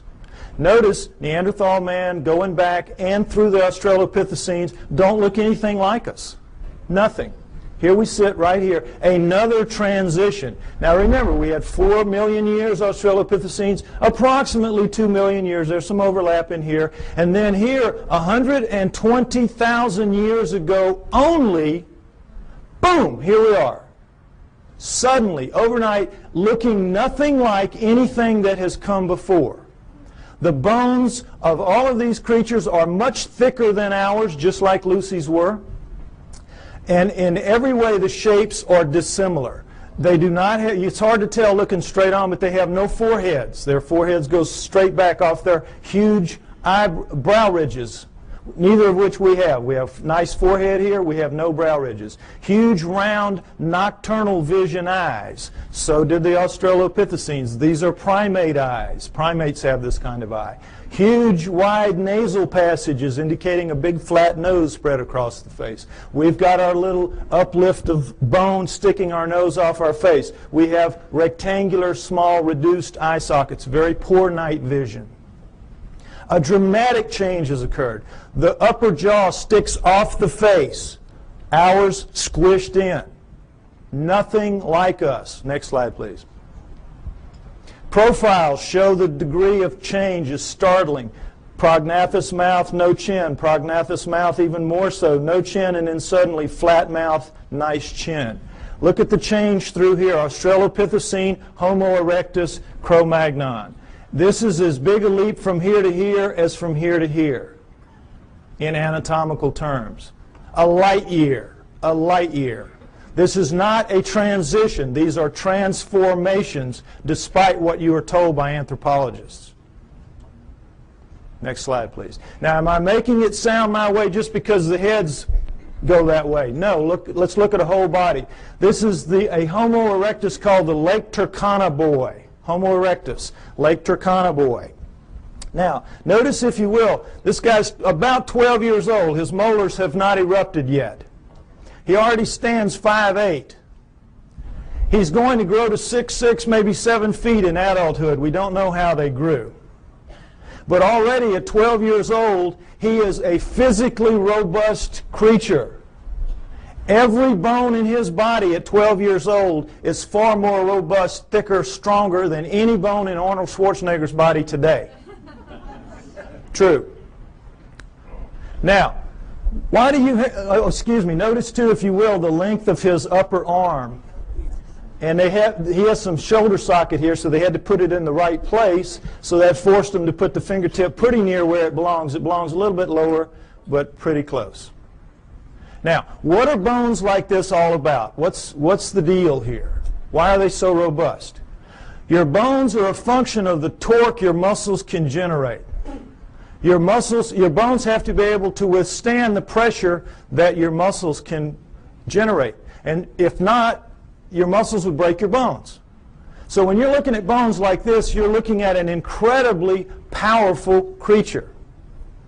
What are you looking at? You're looking at primate bones, primates of the earth.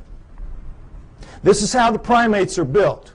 Gorillas, chimps, right on down the line. They are incredibly strong relative to us, are the primates. 5 to 10 times pound for pound.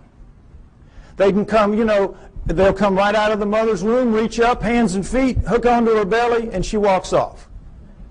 And they can hang on. Anybody's had a pet monkey knows what I'm talking about. Next slide. Okay, this is a chimpanzee minus its hair due to disease, so you can see the musculature in here. And the strength of these things is amazing. Amazing. You could take a male chimp like this, not a gorilla, and put it in a room with Mike Tyson. It's a battle to the death, and they both understand that. 2 or 3 minutes, this chimp is walking out. Now, he may be missing an ear or two.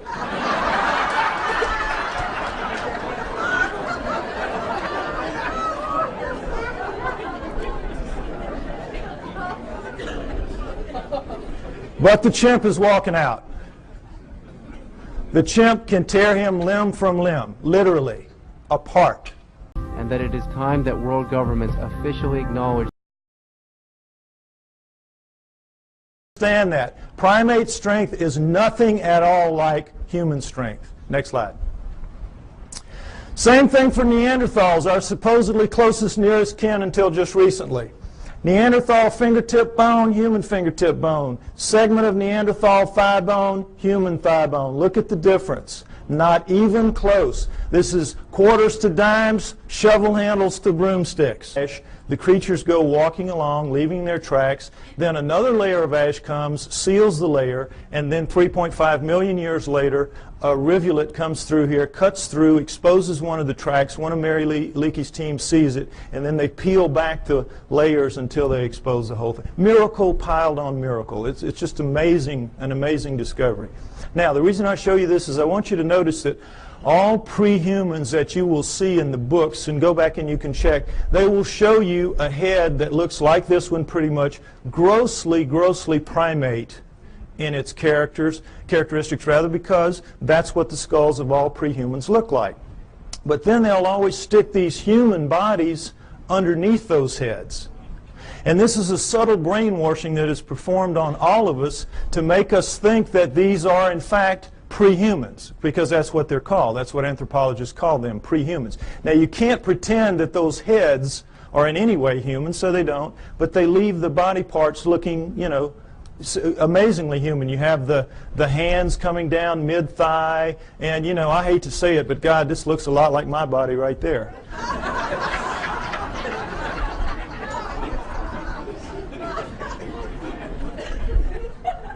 Point is, we're all being misled by these depictions, and notice them continually.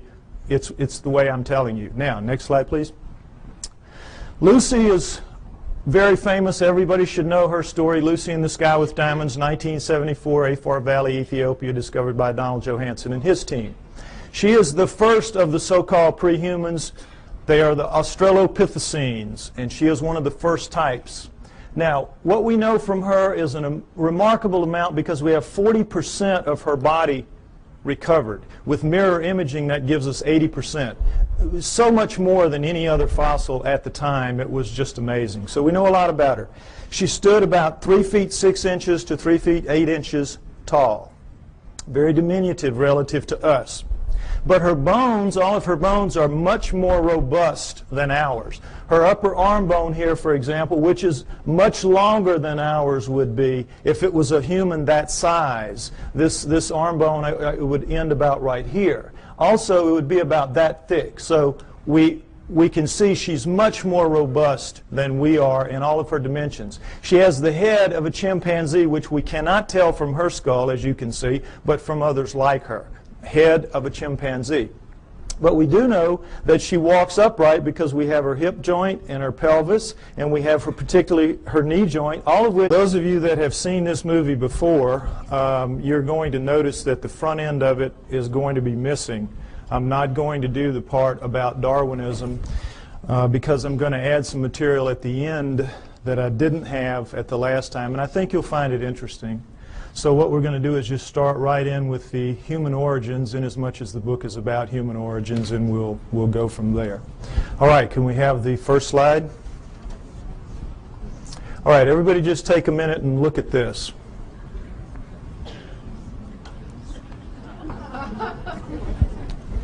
This is, wait, that's right, I don't need to do that. This is what we're all told is how we began as human beings. That we came out of the primordial sludge and step by step evolved into what we are today. Everything in that chain up to us is eat, survive, reproduce. We are, what's it all about? We have that incredible ability to say and think, what's it all about? How'd that happen? That's what this is going to be about. What we're told is, of course, that we're a natural flow of things, and that with this guy right here, we share a common bond that begins between 8 and 5 million years ago. 8 and 5 million years ago. Reason being, we know that we have upright walking primates of some kind or other at around 4 million years ago. So they just jack it back and figure if we're upright walking at 4, we probably split from a common ancestor with the down on all 4 apes between 8 and 5 million years ago. We know we were upright walking at 4 because we have proof of it at 3.5. Next slide, please. These are the famous Laetoli tracks of Tanzania, Africa, discovered by Mary Leakey and her team in 1978. And here you see what they are. We're in solidified ash. We have a large pair here, smaller pair here. We assume it was a couple moving along. And we see the track here in a blow-up is not quite human. It's different in several ways, but it's human enough to make it very clear that we have upright walking bipedal creatures 3.5 million years ago, no doubt, measured by ashfall, which is very accurate. So that's why we jack it back. If we were this upright at 3.5, we had to be upright at around 4, and that's where you get your dates of 5 to 8 million years ago, the split from the common ancestor. All right, now, next slide, please. Here's the depiction of how this happened. The nearby volcano laid out a layer of ash, are amazingly human, so we know.